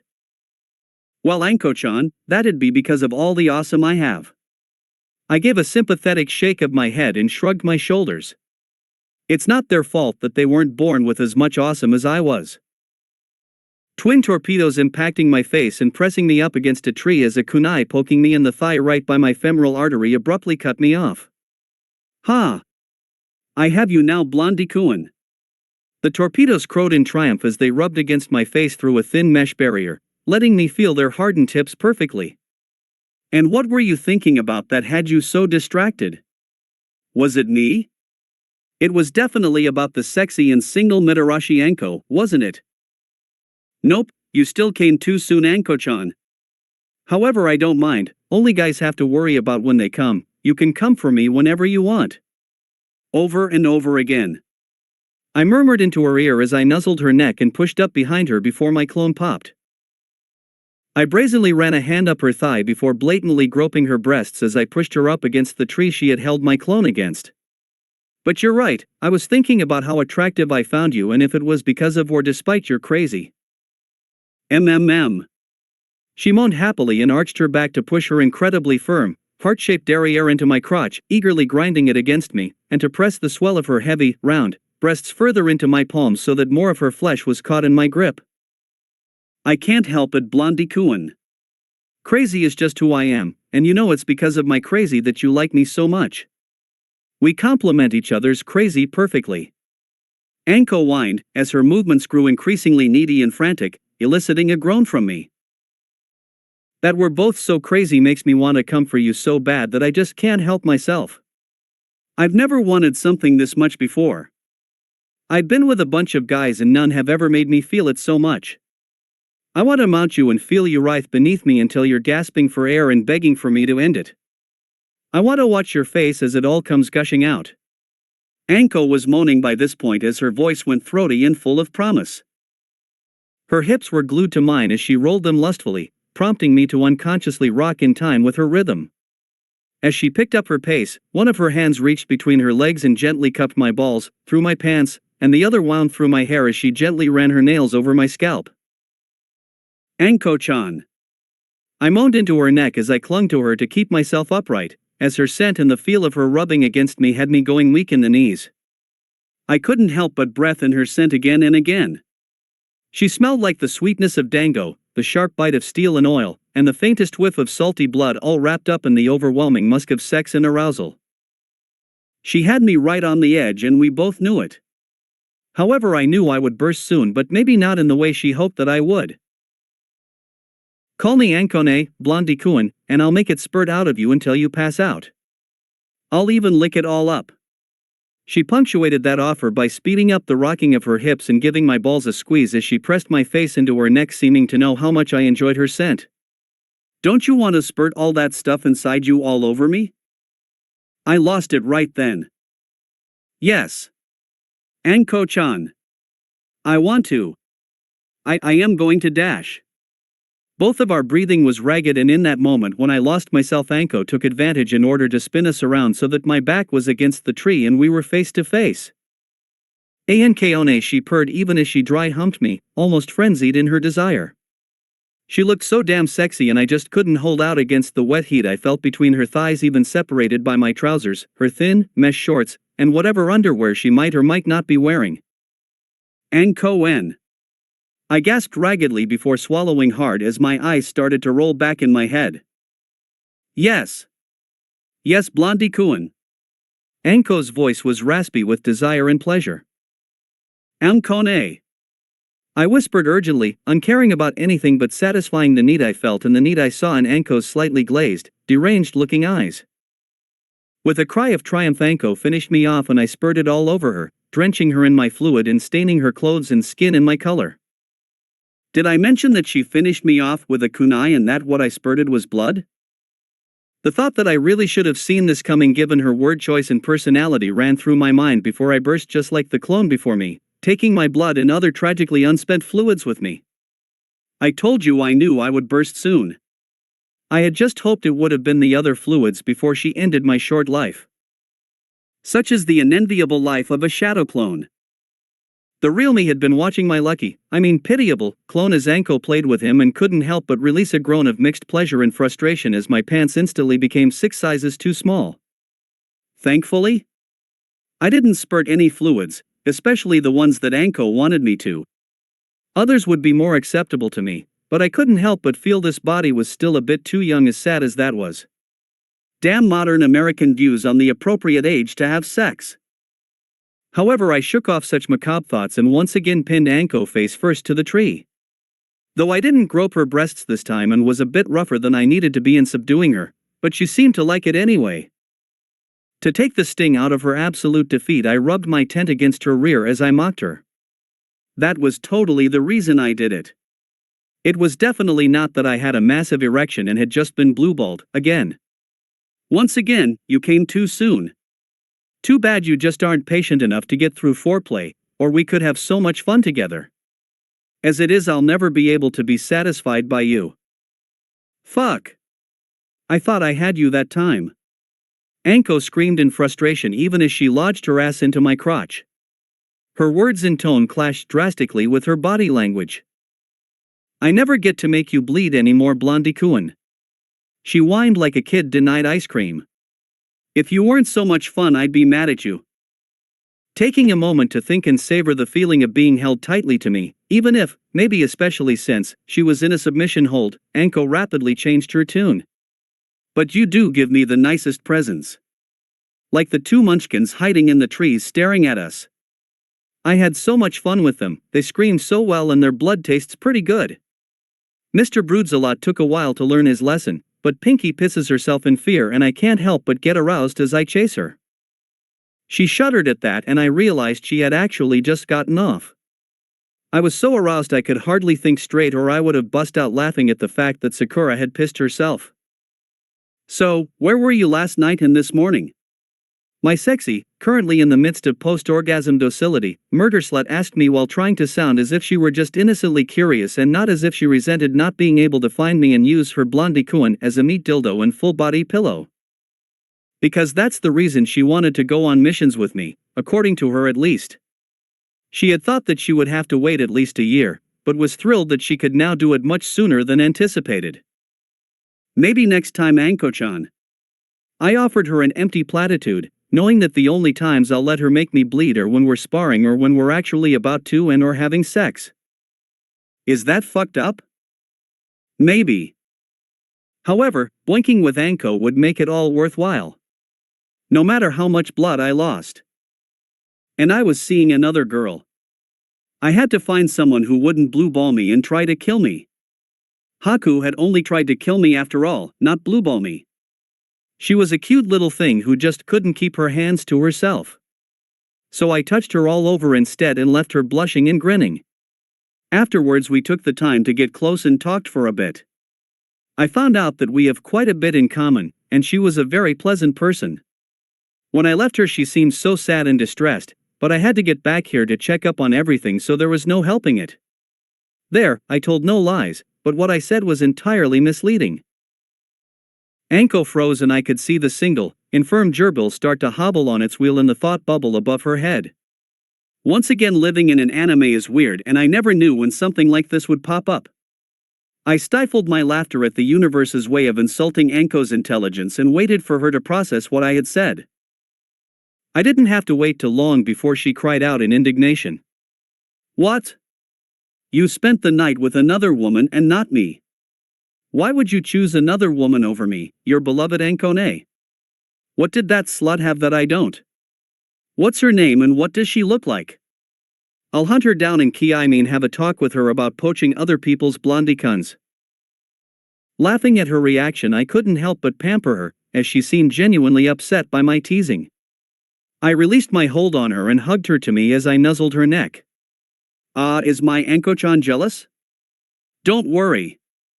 I still think Anko-chan is the best. I can't get enough of her incredibly sexy self. She huffed in agitation, but leaned back into me, irritably grinding her ass against my arousal to cause me some pain and check that I was telling the truth. As she was doing that I absent-mindedly ran my hands over her smooth, taut stomach to help soothe her. Are you sure you really feel that way? You still haven't called me Ankone in all this time. You won't let me make you bleed anymore. And you haven't bought me dango in forever. Do you not love your Ankone anymore? I could tell Anko was mostly joking, but she was still pouting. Catching her earlobe between my teeth, I nibbled and suckled it, causing a delicious shiver to run her through her entire body.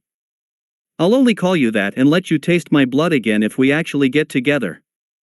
Otherwise you'll have to be content with being Anko-chan and one of my precious people. I've never had a family, never known what it's like to have someone care about me no matter what, so you'll have to work hard for what you want and be someone very special to me. More so than anyone else. I let Anko go and backed up a step, allowing her to turn around and casually drape her arms around my neck. There was still a good chunk of space between us except for her breasts, which were flush with my chest. Does my Blondie-kun want me to himself that badly?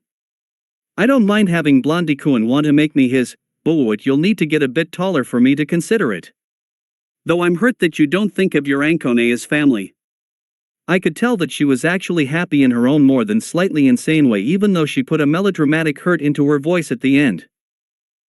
I put my hands on her hips and whispered softly into her ear for only her to hear in my best bedroom voice. Ankone. I met her stunned eyes as they widened in shock. Cupping her face I pressed my lips softly to her cheek.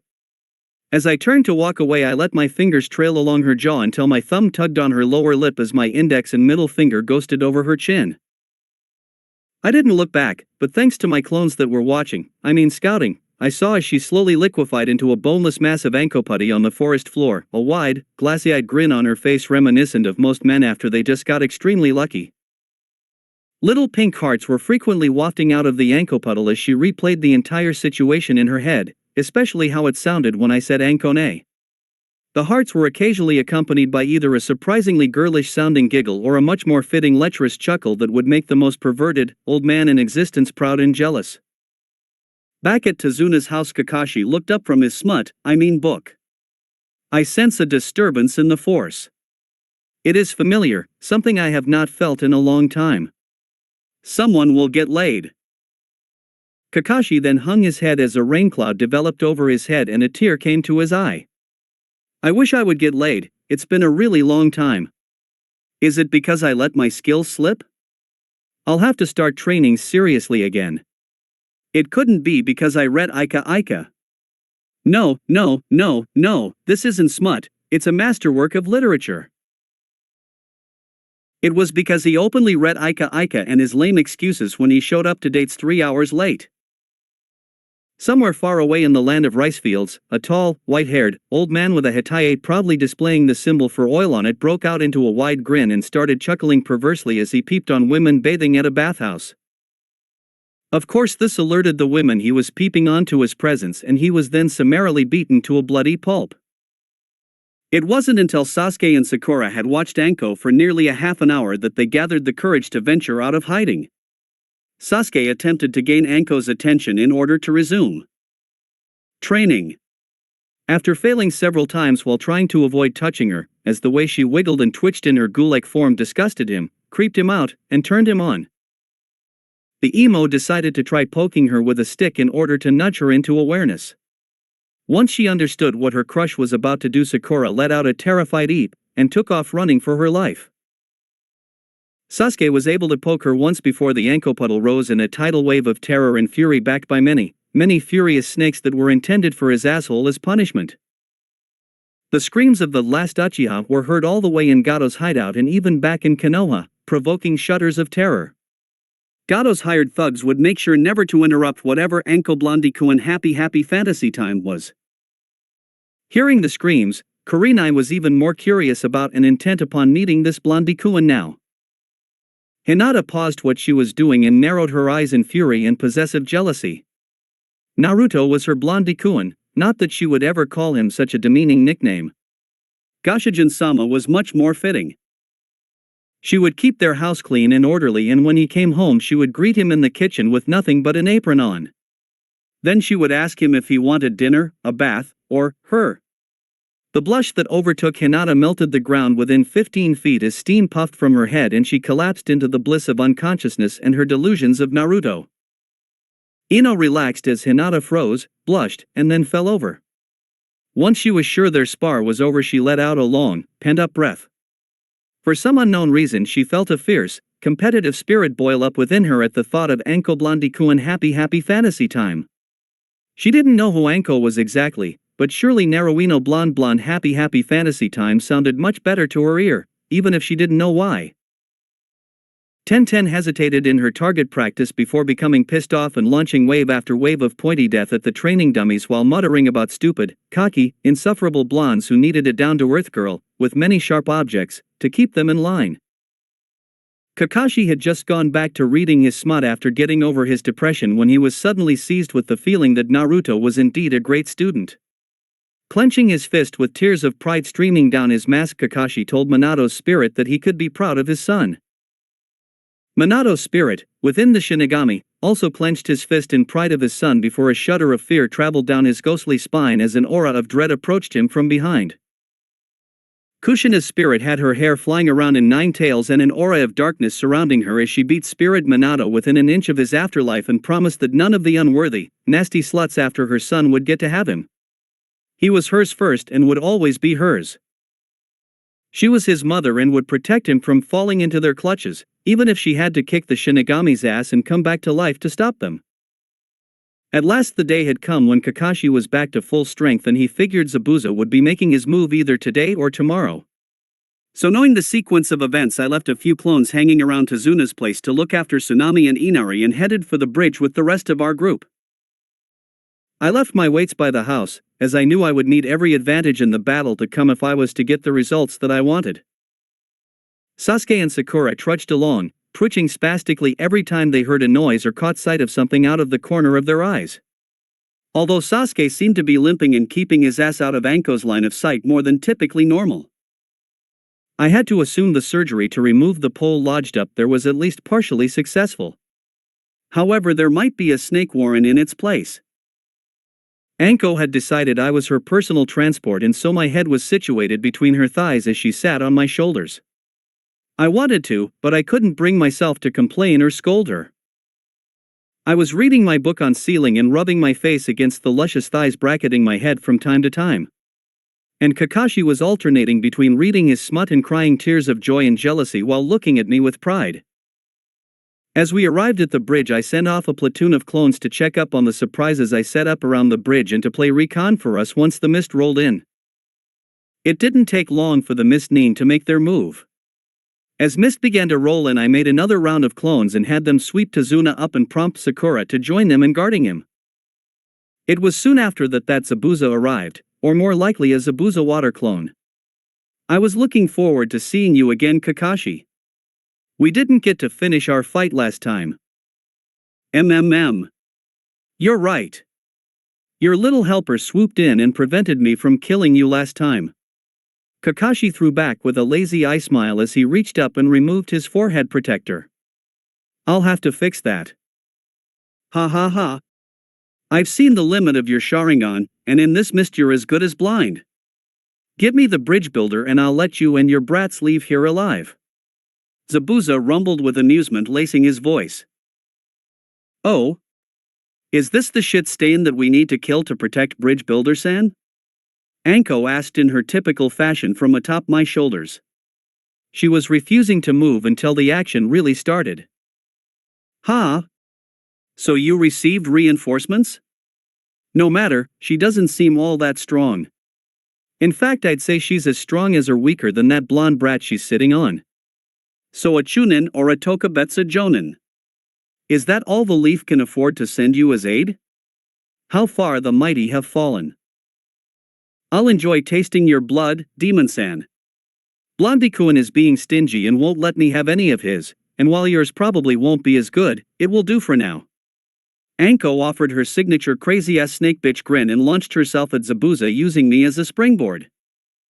Haku, kill the brats.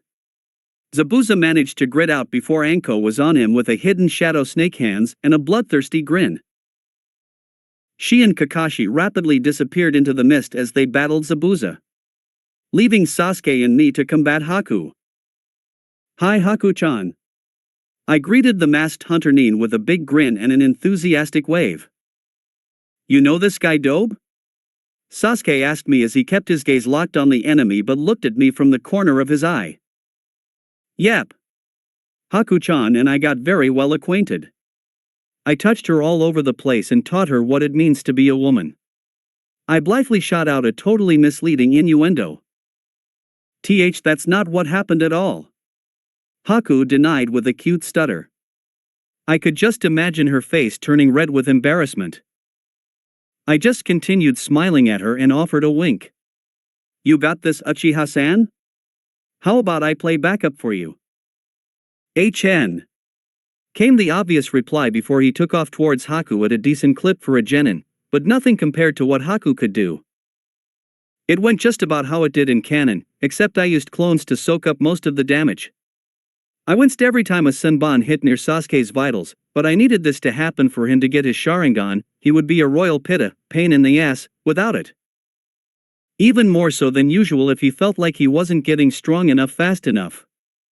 I bailed him out of trouble by having clones Kawarimi him out of some of the more dangerous situations. I stopped helping so obviously once the crystal ice mirrors went up, however I did break my way into ending up in them with him once I was sure he had activated his Kekkei Genkai. Sasuke.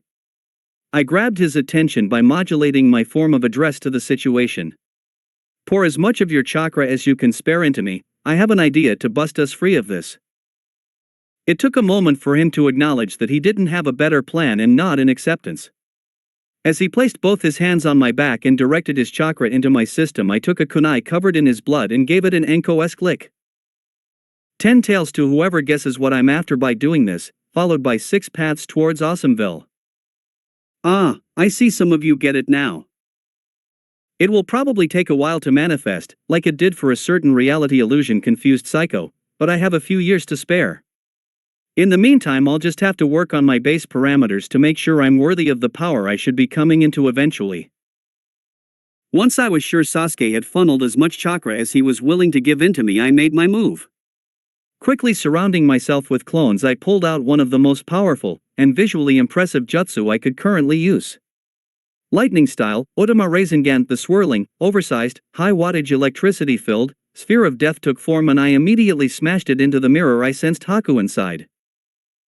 The result was spectacular and made me wince at the thought of the damage I had just done to someone as pleasant as Haku. The mirror instantly shattered and Haku was sent flying as she tumbled through the air, blood, spit, skin, and clothes splattering every which way. She hit the bridge and continued to tumble before coming to a rest, very clearly unable to do much of anything besides moan in pain and spit up some blood. OSHIT.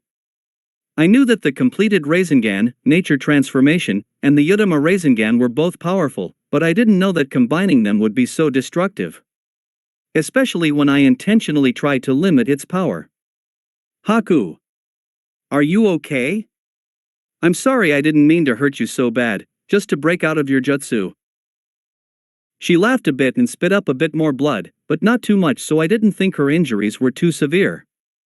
It seemed that the mirror had taken the brunt of the damage. HAAA. Don't apologize, Naruto-kun, you were fighting for your precious people, weren't you? I nodded my head in reply as I set about arranging her so that she was lying down more comfortably.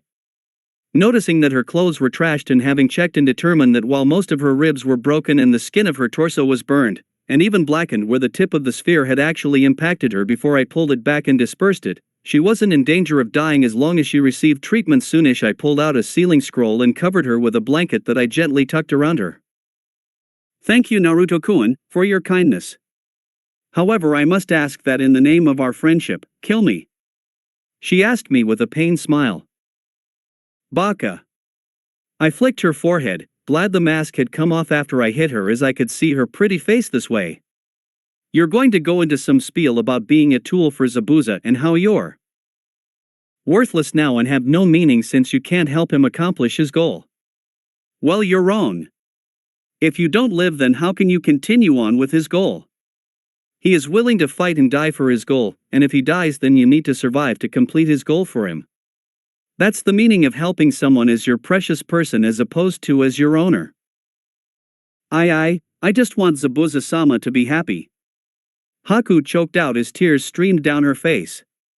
She wasn't so pretty when she was crying, but I still couldn't help but smile at her.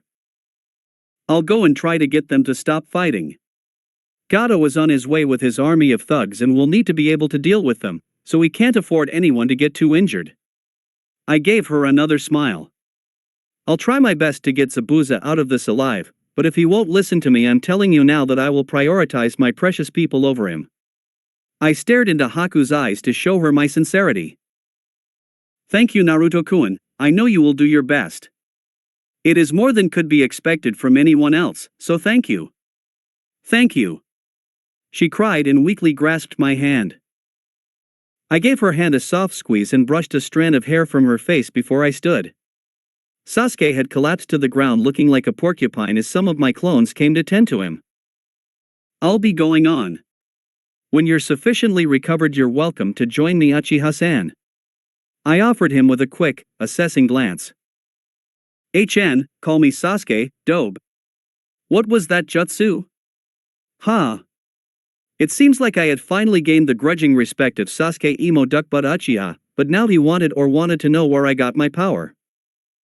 It's a jutsu I invented by myself, but it's a bit chakra intensive. Hence why I had you top me off with yours. Technically true. Maybe I'll show you a thing or two if you want to train together sometime when we get back to the village. Without waiting for a reply, I took off into the mist, leaving my clones to look after Sasuke and the injured Haku. Man, I really needed to get my chakra control up to the level that I can do medical ninjutsu. I feel really bad about hurting Haku so badly, even if it was on accident and I was trying to hold back the jutsu's strength. But those were thoughts for later. For now I had to focus on preventing Bakakashi and Anko from killing Zabuza and then taking out Gato's ghastly group of goons. What? No, I didn't take the time to think of an alliteration to use to refer to them. Alright, I did, but it was so much better than calling them Gato's thugs. Anyway. I swiftly came upon the pitched combat of my sensei. I supposed Kakashi qualified now that he had taught me the Chidori. Nah, he'll have to teach me more than that to get me to stop making fun of him. As for Anko, well, I suppose she has been trying to teach me. Even if it's only stuff that she wants to. Mostly explicit, adult things in death tag if I'm being honest. Not that I mind. I just think my body is a little too young. Even if my thing is bigger than most adults and reacts to her as if I was an adult, but that's not the point, I'm still too young. For now. Kakashi was looking slightly better than last time they fought, but was still drooping slightly from the chakra expenditure. Man, he was really out of shape from all the moping he did in front of the monument for the dead.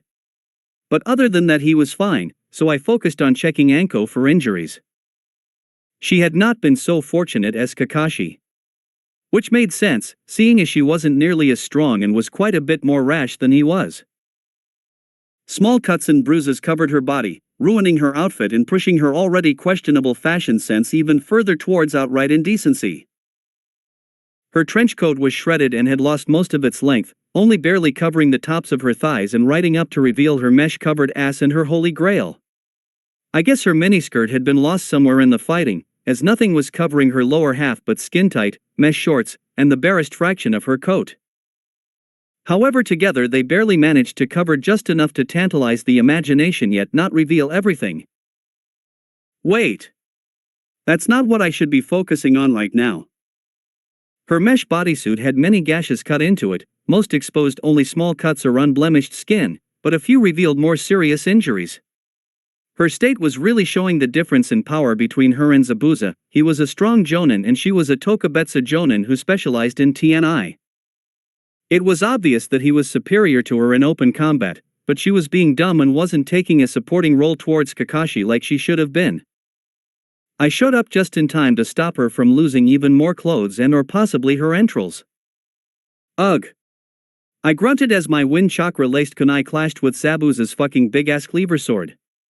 I managed to hold my ground and only get pushed back a few feet as I kept my sexy sensei, from getting skewered. Hey now. I ground out as our blades ground against one another, his slowly pushing down on mine, but also subtly starting to be cut by my chakra. Don't you know it's rude to make moves on another man's girl? Especially Anko-chan, she can't resist it when someone wants inside her. What? Zabuza and Kakashi responded simultaneously with anime sweat drops on their temples. Anko just tilted her head and grinned shamelessly at me, beaming with glee at me calling her my girl. Ah. Blonde Dekuin. You want to join in too? I was having some trouble handling him, his sword is just too big for me. Shaking my head in Maki exasperation, I looked back at Zabuza who was looking at Anko like she was a puzzle that made no sense. See what I mean? One minute she tells my friends that she and I are going to get married, the next she fondles me until I'm about to blow as she tries to kill me, and the next she tries to have me call her Nechan while getting me off. And as kinky as she is, I don't like finding some other guy trying to strip her naked and penetrate her insides with his sword. That's a recipe for broken hearts, shattered dream, and herpes. Once again Kakashi and Zabuza spoke in tandem. You're really going to phrase it like that? We're trying to kill each other. Oh, so now you're going to use the "it isn't what it looks like" excuse? I continued on, pretending to be angry, like a guy walking in on his friend sleeping with his girlfriend. I come here from looking after Haku for you, I point a finger at Zabuza, who at this point is thoroughly confused, and I find you going at it with my Anko-chan. And you. I whirl on Kakashi as I disengage from Zabuza and create space between us. Me? The Sharingan-wielding Jonin pointed at himself in surprise. Yes, you. I shouted, my face turning red from the effort to keep up the charade and not burst out laughing at the shock and fear displayed on Kakashi's face despite his mask. I left you to look after her and look what happened. She's hardly decent, prancing around without a care in the world and looking like she's been going at Zabuza's sword for hours. What, did you just sit around and wank off while watching them? Well, no. Kakashi looked abashed as he sheepishly rubbed the back of his head. Cutting him off, I continued on. Oh? So you are not arguably the strongest ninja here, and definitely the strongest from Konoha? I paused and looked at him expectantly. Well, yes. Kakashi tried to get out, looking confused and slightly ashamed. Cutting him off again, I continued on. I was having so much fun messing with everyone, and the longer I stalled the more likely that Gato would show up to double-cross Zabuza. So why was Anko the one engaging him? Shouldn't you have been distracting him and helping to keep her away from his sword? This is why I call you Bakakashi UID-. My train of thought was completely derailed by the deadly attack launched at me from behind. Twin weapons impacted my back as arms reached around my neck and grabbed hold firmly, ready to end my life at a moment's notice. Kakashi merely sagged in depression as he muttered. "That name again, huh? Aw, did I make my poor, little, Blondie-kun jealous by playing with another guy's sword?" Anko teased as she pushed her twin weapons further into my back. I could just feel her gin without even looking at her. Maybe just a little. I pouted, doing my best to imitate an anime tsundere character caught in a dear moment. Poor Blondie-kun, having to watch his Ankone play with another man's sword. That's what you get when you spend your nights with other girls instead of me. But I promise I'll make it up to you. And don't worry that all you have is a tiny, little kunai and he has a big, thick sword. What really matters is how you use it. And I'm sure you'll have a big ol' sword for me to play with in the future too. As she blithely destroyed my manhood in front of two badass ninja and hundreds of readers, I slumped in misery and would have crouched down to draw squiggles on the ground as rain clouds thundered above me, if she hadn't been holding me in place. HMPPPPPSHSHSHSH. Zabuza rasped as his shoulders shook violently, before he burst out into peals of laughter. Did she just insult his choice of weapon and his manhood while promising to make it up to him for fighting me? That. Kakashi rubbed the back of his head again, not knowing what else to do in this situation. That seems to be exactly what happened. Right, Zabuza-san. I called for his attention from within Anko's embrace. Even if she was insulting me, being held by a woman as attractive and developed as her was not something I would turn down. Now that I broke the tension of the fight, I wanted to tell you the Haku was defeated without dealing us any overly serious injuries. The demon of the mist started at that and looked to be about to say something before I continued talking over whatever it was he wanted to say. And now that you are thoroughly outgunned. Even you have to admit that you can't take on Kakashi of the Sharingan, a Tokubetsu Jonin, and someone that is a Chunin or an even higher level all at once. So why don't we take a break from trying to kill one another until Gato gets here to betray you, then we can all join forces, kill him and his thugs, and we can all walk away happy? You can take what he promised to pay you in a bonus and we can complete our mission and help the wave's economy with the rest of the money. Stabbing his sword into the wood of the bridge, Zabuza crossed his arms and seemed to think about my words. No. He said slowly, drawing out the word as if in deep thought. Shaking his head, he continued on with more confidence. Even if what you say about him betraying me is true, I still have my pride as a shinobi. And if I were to betray my client, then it would become even harder for a missing nin like me to get jobs. No, we'll have to fight, at least until Gato arrives. That is, if he is really going to betray me. As he talked, Zabuza started blurring through hand seals. Besides, his hand seal speed increased as he tensed, ready to make his move. All this happened in an instant, allowing me to only scoop up Anko and jump away from my current position, narrowly avoiding his attack. Apparently I owe you for looking after Haku for me. I can't have someone ruining my tools and thinking they can get away with it. Water style, Water Dragon Jutsu. With his hand seal sequence finished, he launched a missile of Water Dragoni Doom at me. Once again, it was only because I had started moving when he first started to form his seals that Anko and I escaped unscathed. Such was the speed with which he formed them. If I wasn't about to be killed, I would have been impressed. Well, I said to myself, and Anko. That didn't work out quite how I'd hoped. Mmm. Anko agreed as she wiggled happily in my arms as I carried her from danger, bridal style. Blondie-kun carrying me through the threshold of our new home. I have to be a wife now, bringing home the bacon, but only after the wedding night. Yufu, the things I'm going to do to Blondie-kun. First he'll make us dinner, dango of course, then I'll get to have him for dessert. Oh, I could cover him in bacon too. Or maybe chocolate syrup, honey, or whipped cream. Nah, has to be dango. Somehow I got the feeling that her scenario was all turned around from the norm. However, her delusions continued unabated by my high-speed movement and the present, life-threatening danger we faced. I'll be gentle the first time, but after that I'll milk him until he can't walk the next day.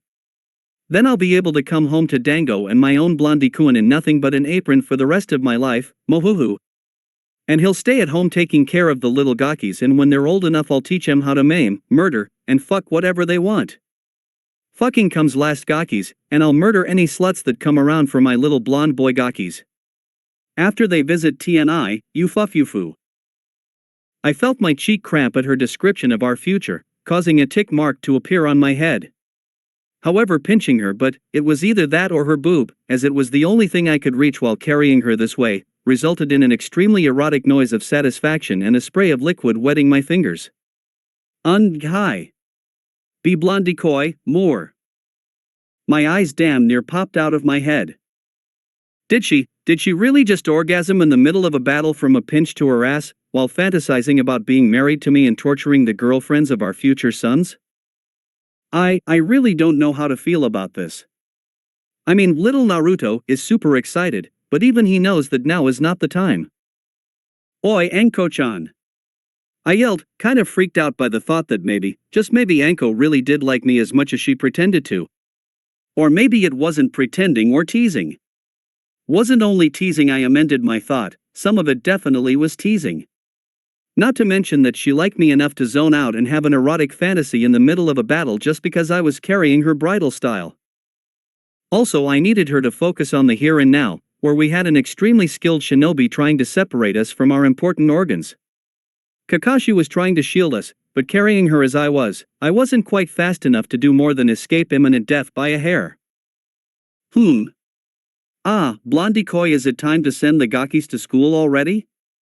Not today, wake me up once they're gone and then we can play. Anko blinked her hazy eyes as she began to return from her most recent delusion. Anko-chan. You need to wake the hell up right now. I screamed in her ear, finally having had enough and growing annoyed with her carelessness when our lives were literally on the line. Geez, Blondie-kun, I'm awake, no need to yell. She whined petulantly while rubbing her ear, but looked much more awake. Daydream later. Fight the pissed off Miss Jonan now. I shot back at her in an annoyed and slightly frantic tone as I dodged that big-ass sword again and felt it clip my armor, leaving a decent furrow in it. Oh. Right. Was her reply as she flung herself out of my arms by kicking off my chest and shooting straight at Zabuza, snakes and kunai already flying.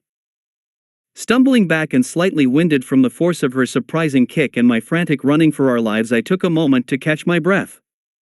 Watching as Kakashi and Anko wove in between each other as they engaged the Miss Nin in a never-ending circle, exploiting any weakness in his guard to score a hit. I didn't know if it was the brief respite I gave them, or the fact that they were trying to show their best side because I was here, but both Kakashi and Anko seemed to be doing much better against the demon than before I arrived. Zabuza was racking up a growing number of wounds, both minor and more serious. Dodging, blocking, attacking, and dodging again, Zabuza began to lag as he was faced with two opponents and the potential of a third joining in at any time. The situation seemed to be wearing on him. Figuring I had recovered enough, I sprinted back into the fray, dual-wielding two kunai with wind chakra edges. I took advantage of Zabuza being distracted for a moment by Kakashi to lacerate his kidney and rush back out of range. Zabuza bellowed in pain and rage as blood gushed from his side and mouth, staining the white cloth covering his face red. I'll kill you, you brat. Ducking under a wild swing, driven by his mounting fury, Anko landed another cut on Zabuza's left leg. However, she missed anything truly vital, as she had to throw herself away to avoid the return of the giant blade. The fight dragged on in the manner of wolves taking down a bear. Zabuza was unable to use a technique powerful enough to take us down as there were too many of us and not enough time between our attacks, and while Kakashi was strong enough to beat him straight up, we didn't want to risk getting injured by confronting him directly. So we focused on wearing him down. Our strategy went well. We had dealt a massive amount of damage to our opponent, even if most of it was superficial. Each wound cost him blood and pain. However, it is said that an injured animal is at its most dangerous. I suppose I had gotten cocky, thinking things would stay the same and that we could bleed Zabuza into submission until Gato arrived. I had forgotten that whether it was the world or Kishimoto, Kami damn him, things seemed to like fucking with Naruto. Hence things liked to fuck with me. The only warning we received was the widening of his eyes and an aura of savage glee as in an instant Zabuza blew Kakashi away with his sword. And instead of attacking either Anko or me, he blew past us heading for something I hadn't seen. Turning to follow him, I saw what he was after even as my heart froze in my chest. For standing there, new, ruby eyes wide in shock as they showed him what was coming, while his body couldn't do anything to change it, was none other than Uchiha Sasuke. I didn't have time to think, didn't have time to yell or scream about how unfair the world was, or to warn the idiot to get away. I only had time to do one thing. I wrapped myself in chakra and applied a nature transformation, turning it into the lightning-natured chakra. I hadn't perfected this technique yet, but if Sasuke was to live then I didn't have any other choice other than to use it and hope. Nor did I have any time for doubts or thoughts of consequences. Suddenly I had both no time, and all the time in the world. As my eyes flicked around I took in everything, from Anko's surprised face, and wide eyes, to the snakes being launched from her sleeve. I noticed as Kakashi's eyes widened in terror for his student even as he bolted towards Zabuza with the hand seals for Raikiri slowly forming in front of him. He would be far too late. I noticed how each of my muscles twitched and my heart beat heavily in my chest. Then I pushed off the bridge. I noticed how it gave way beneath my foot and how there was the beginnings of a cloud of shattered splinters forming as I sped away, towards Sasuke and his impending death. I noticed as the Kubikiri Bocho slowly inched towards my stuck-up teammate's neck. I noticed that I was moving too fast for his newly awoken Sharingan to track. I noticed that I would not get there in time and strained myself to move even faster. I noticed as the muscles in my legs began to tear and agony accompanied every step. I reached out my hand to push Zabuza away from Sasuke, sure he was a dick but he didn't deserve to die for it. I noticed that I would make it and felt my lips stretch into a smile. I was so close. So close to making this all turn out well, so close to saving Haku and Zabuza and helping the Bloodline Rebellion. So close to making a new friend and paving the way for an alliance between our two nations, one that would help everyone involved. So close to having Gato arrive and ending this without unnecessary death. I noticed as my hand impacted Zabuza's back. He was swinging his blade from the right, so I was aiming for that side, to push him past Sasuke. So that he hit the Uchiha with the handle or his arm instead of the blade. I noticed when my plan worked better than I had intended. Zabuza and I went flying past Sasuke without touching him, my momentum and sheer speed taking us farther than I intended because of my inexperience with this technique and the force of impact. I noticed when my plan fell apart around me, nothing like I had intended. I noticed that my hand wasn't on Zabuza's back. I noticed that the skin around where I had touched was burned black even as I pulled back, ripping my hand from inside his chest.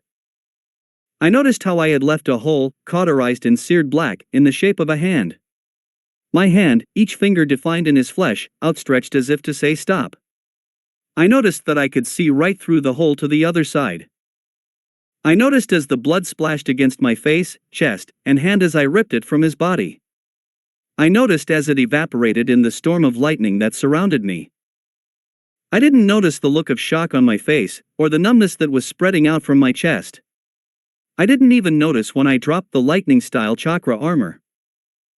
I couldn't take my eyes off of the figure of Zabuza, barely able to stand and using his sword as a crutch to keep himself on his feet. Blood shot out of him and hacking coughs as his body tried to deal with the sudden loss of a lung and ribs, the jolt from electrocution, and so much electrical burn damage. Kakashi was suddenly by my side, Raikiri in his hand and eyes almost comically wide. It would have gotten a laugh from me in just about any other situation, but not here, not now that all of my hopes and plans were crashing down. How was I going to tell Haku? Tell her that I killed her reason to exist? That I took away her precious person in order to save a guy I didn't even like? I knew I was in shock, not because I killed again, but because of who and how I killed him. I knew that even though he wasn't dead yet, he would be soon. Holy shit! Anko whispered nearly reverently as she came up beside me. What the fuck was that? The lightning chakra cloak used by the Reikage of Kumo. Kakashi numbly answered as he continued to gaze at Zabuza. Holy shit! Anko repeated herself. Where the fuck did you learn something like that, Blondie-kun? And why haven't you shown it to me before? Her customary, psychotic enthusiasm was breaking through her shock and any respect she held for a dying opponent. B because it's not done yet, and could be slightly dangerous. I finished weakly while looking at Zabuza's pitiful, yet still prideful form. Short, hacking laughter came from the dead man standing before us. Dangerous, he says. He killed me without even meaning to, and he calls it slightly dangerous. Damn it, the guys down in hell are going to take me for a joke because of this. Momochi Zabuza, demon of the hidden mist, taken down by a mere genin. On accident. I wanted to apologize, to explain what I was trying to do, but it seemed he already knew. Even when he was going to kill my ally, I had tried not to kill him. It was obvious, really. If I had been trying to kill him, the wound would be on his left side. He was far too distracted by pain, blood loss, and the opportunity to wreck our composure by murdering one of our comrades to stop me, dodge, or even notice my attack. So I kept silent in honor of the man before me. In honor of what he represented, what he had done, and what his death would mean. However, I did have something I could say to ease his burden. I swear that I will become a name that is respected and feared throughout the elemental nations. I swore to the demon, steadfast in my conviction. I will become a horror story to my enemies and a legend to my allies, and they will say that it was Momochi Zabuza who started me on that path. Besides that, I won't let Haku lose herself.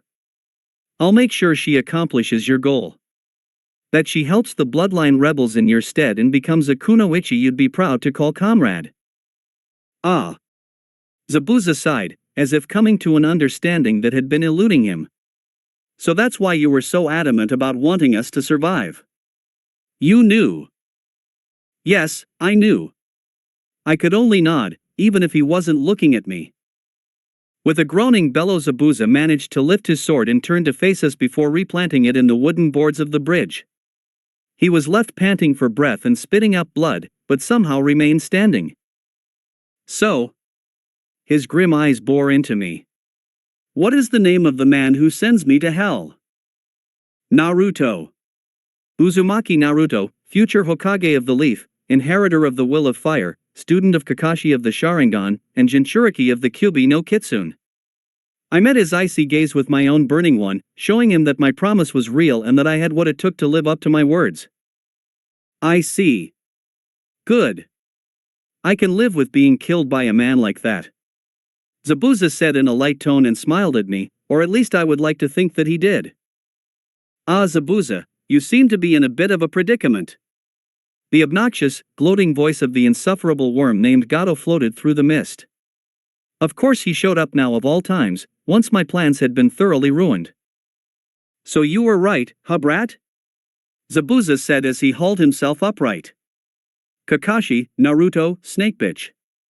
He addressed us, but seemed to forget Anko's name, prompting her to cuss a blue streak at him. I'd like to call a truce as I no longer have a reason to fight against you. Then he fixed his gaze on me. Uzumaki Naruto. Watch me.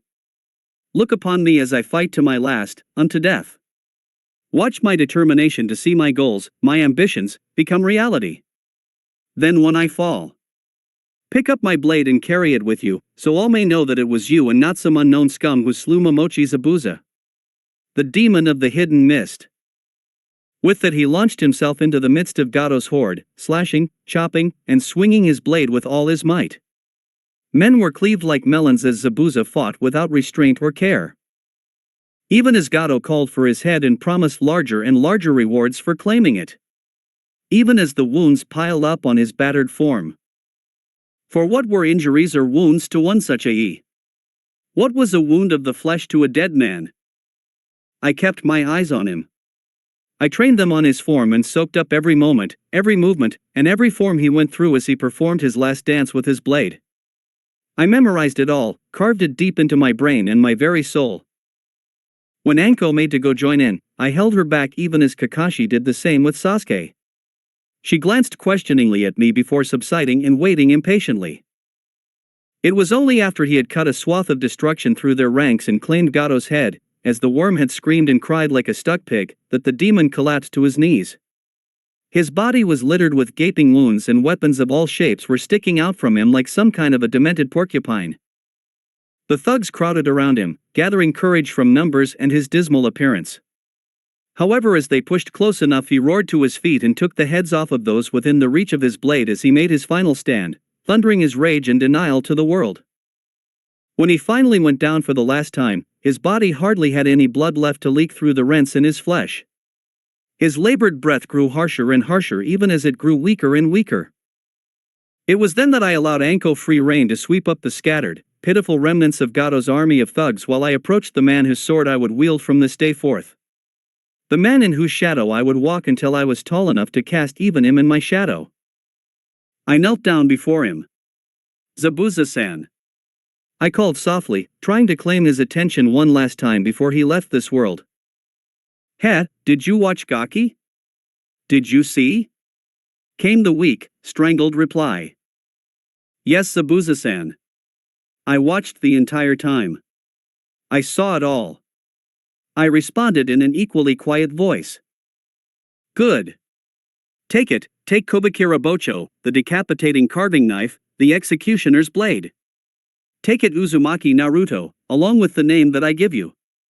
Carry both in memory of me and carry them into legend, the executioner's blade and Konoha's golden storm. Thank you, Zabuza-san. Now rest, all will be well." I gently took the sword from where it lay impaling the bridge in front of him.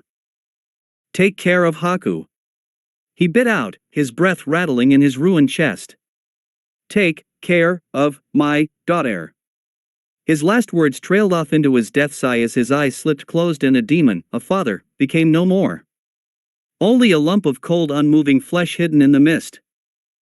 Standing up, I shouldered my new blade and ghoulishly took its sheath and holder off of Zabuza's desecrated body. For we were ninja, and he would no longer need it. Kakashi watched as his student, his favorite student if he was honest, scavenged the sheath of his new sword off of a man's fresh corpse.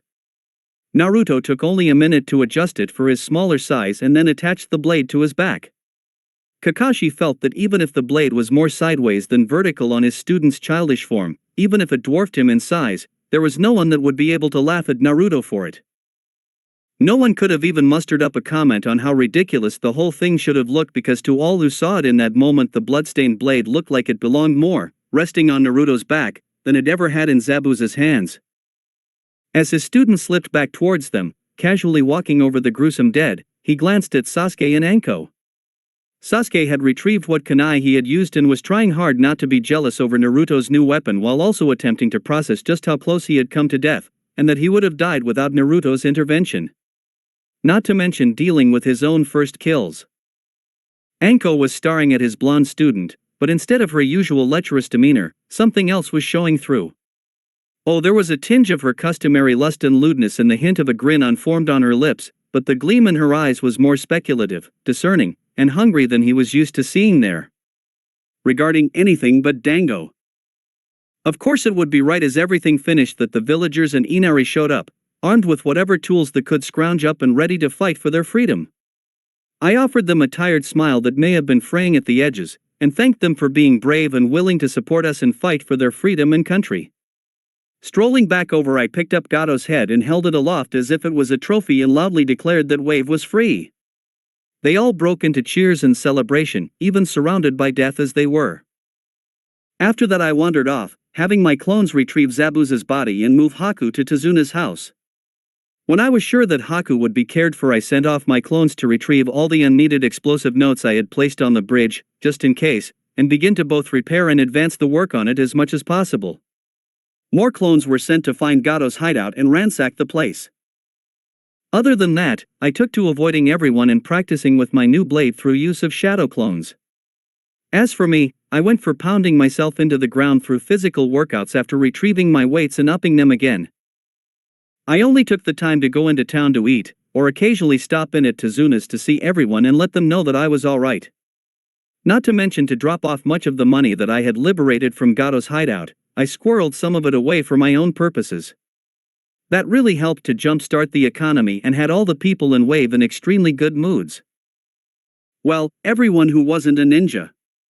In addition, Inari seemed to have taken me as his idol, and put me up on the pedestal of hero. Ha, what a joke. We're shinobi, hired killers. That's what I told him, but I still thought of myself as a hero, the hero of this story. Naruto. A great adventure. Sure, there would be some death and killing, but I could prevent anything really bad from happening because I was the main character. The hero. I knew I was. At least I was supposed to be. I had to be for things to turn out right in the end. However, I couldn't help but think that if this was the price of being the hero, that I didn't want it. I didn't want to be the hero or the villain, demon, whatever it would be in the future. Life was easier when there was no pressure, no one counting on you, no one to let down, let die, or kill. I'd rather be like Zabuza. I'd rather just be a shinobi, a hired killer. However, I couldn't be like that. That way led madness and an early grave. That way led to Madara and Obito and Nagato and Kagaya and the end of the world, as everyone knew it. So I would need to be the hero. And that meant I would need to be stronger. Stronger than anyone. I had made good strides in the time I had been given, but it wasn't enough. Orochimaru was coming soon, and I wasn't strong enough to face him yet. I needed to train harder and longer. I needed to get so strong that even Nagato as the 6 paths of pain was nothing but an annoyance. And I would. I would also drag anyone I cared about with me into strength, whether they wanted to go or not. Because even if I was the hero, I couldn't be everywhere at once. So they would have to be strong enough to take care of themselves and stay alive until I got to them. Anyone who wanted to be close to me would need to be strong enough to stand up to the future enemies I would face. They would need to be S rank. Anko came by on the 3rd day to check on me. She didn't attack me, or do anything crazy or lewd that she might normally do. Instead, she just sat there and watched me for hours. Finally, I paused and walked over to sit next to her. My shirt was off and I was soaked with sweat. My clones were in the same state as they swung around the giant blade of metal death with ever-increasing ease and skill. Do you have a goal or a dream, Anko-chan? I broke the silence between us. Perhaps she was able to sense that I was serious and had no patience for her usual antics, because Anko responded sincerely. I want to kill my old sensei and remove his taint from the world, and me. Then you'll need to be strong, Anko-chan. Much stronger than you are now. Orochimaru won't go to hell easily. I looked her in the eye, as hers widened in surprise, and made my resolution clear. I'm going to become strong, much stronger than even your old sensei. So if you really want to be around me, in whatever sense, whether as a friend, as family, or a lover, you'll need to get strong enough to fight on par with people like Orochimaru. There are people out there even stronger than him, and one day I'll be standing among them. However, they will eventually come for me, for the Kyuubi. She was shocked that I had brought up the Kyuubi. I could see that clearly. However, she was not surprised by the fact that I held it inside me. I see. She nodded her head slowly, eyes going hazy, and thought.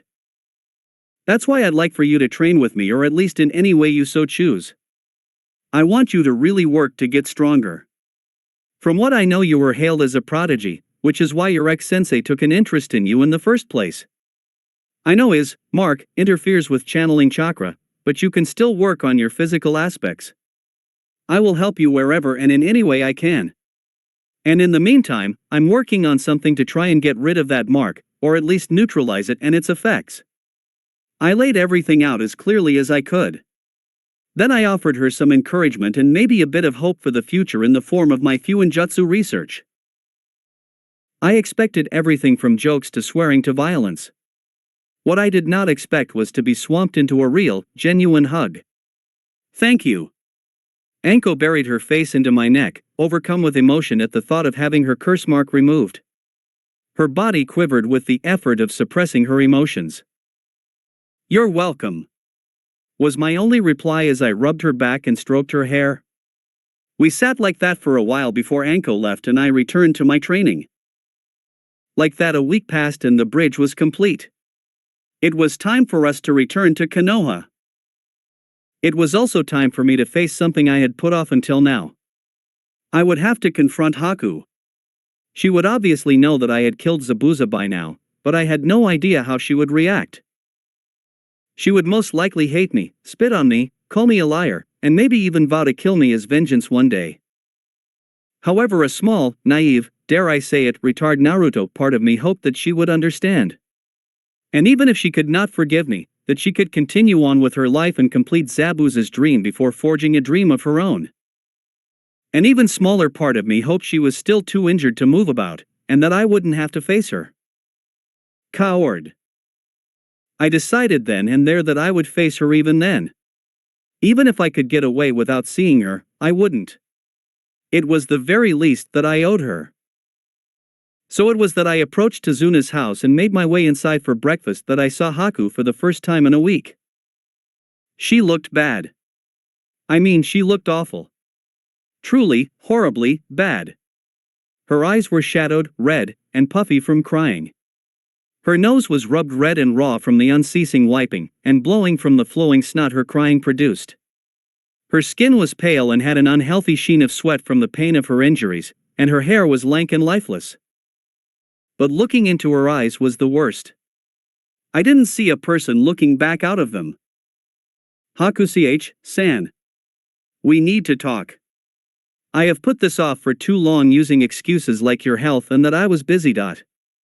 I spoke calmly and authoritatively in an effort to keep myself from running away in my guilt. No words were issued from her, just a hollow stare and the barest hint of a nod. Taking that as my signal, I went and unceremoniously kicked everyone from Tazuna's house for the next half hour.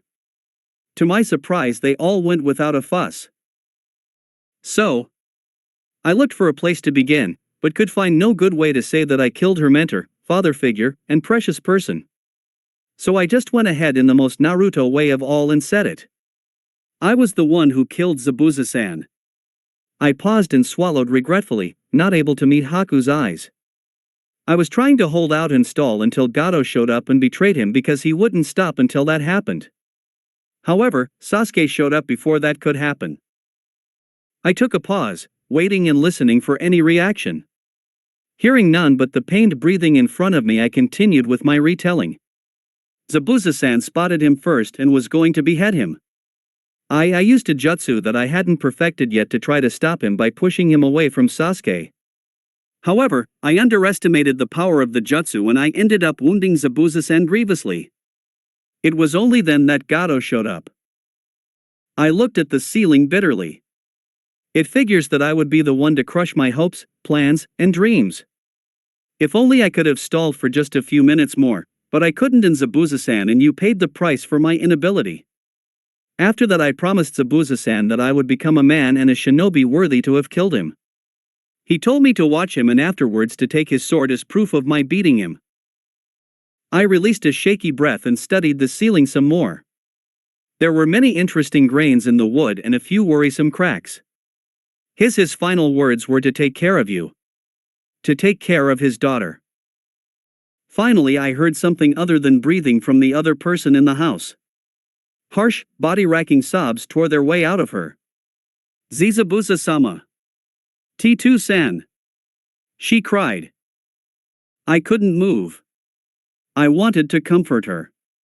To take her in my arms and tell her that it would be okay, that everything would turn for the better. However, I couldn't, not after I had been the one to cause her so much pain. I didn't have the right. He wanted you to continue on with his dream. His goal. He wanted you to help support the Bloodline Rebellion and become a strong kunoichi that he could be proud to call a comrade when he met you again. I pulled out a scroll and laid it on the table in front of her. That is 2 times the amount that Gato promised you for this job.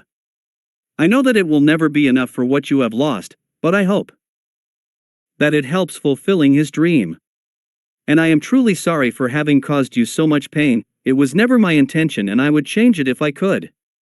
But I can't, and I never will be able to. I never meant to hurt you.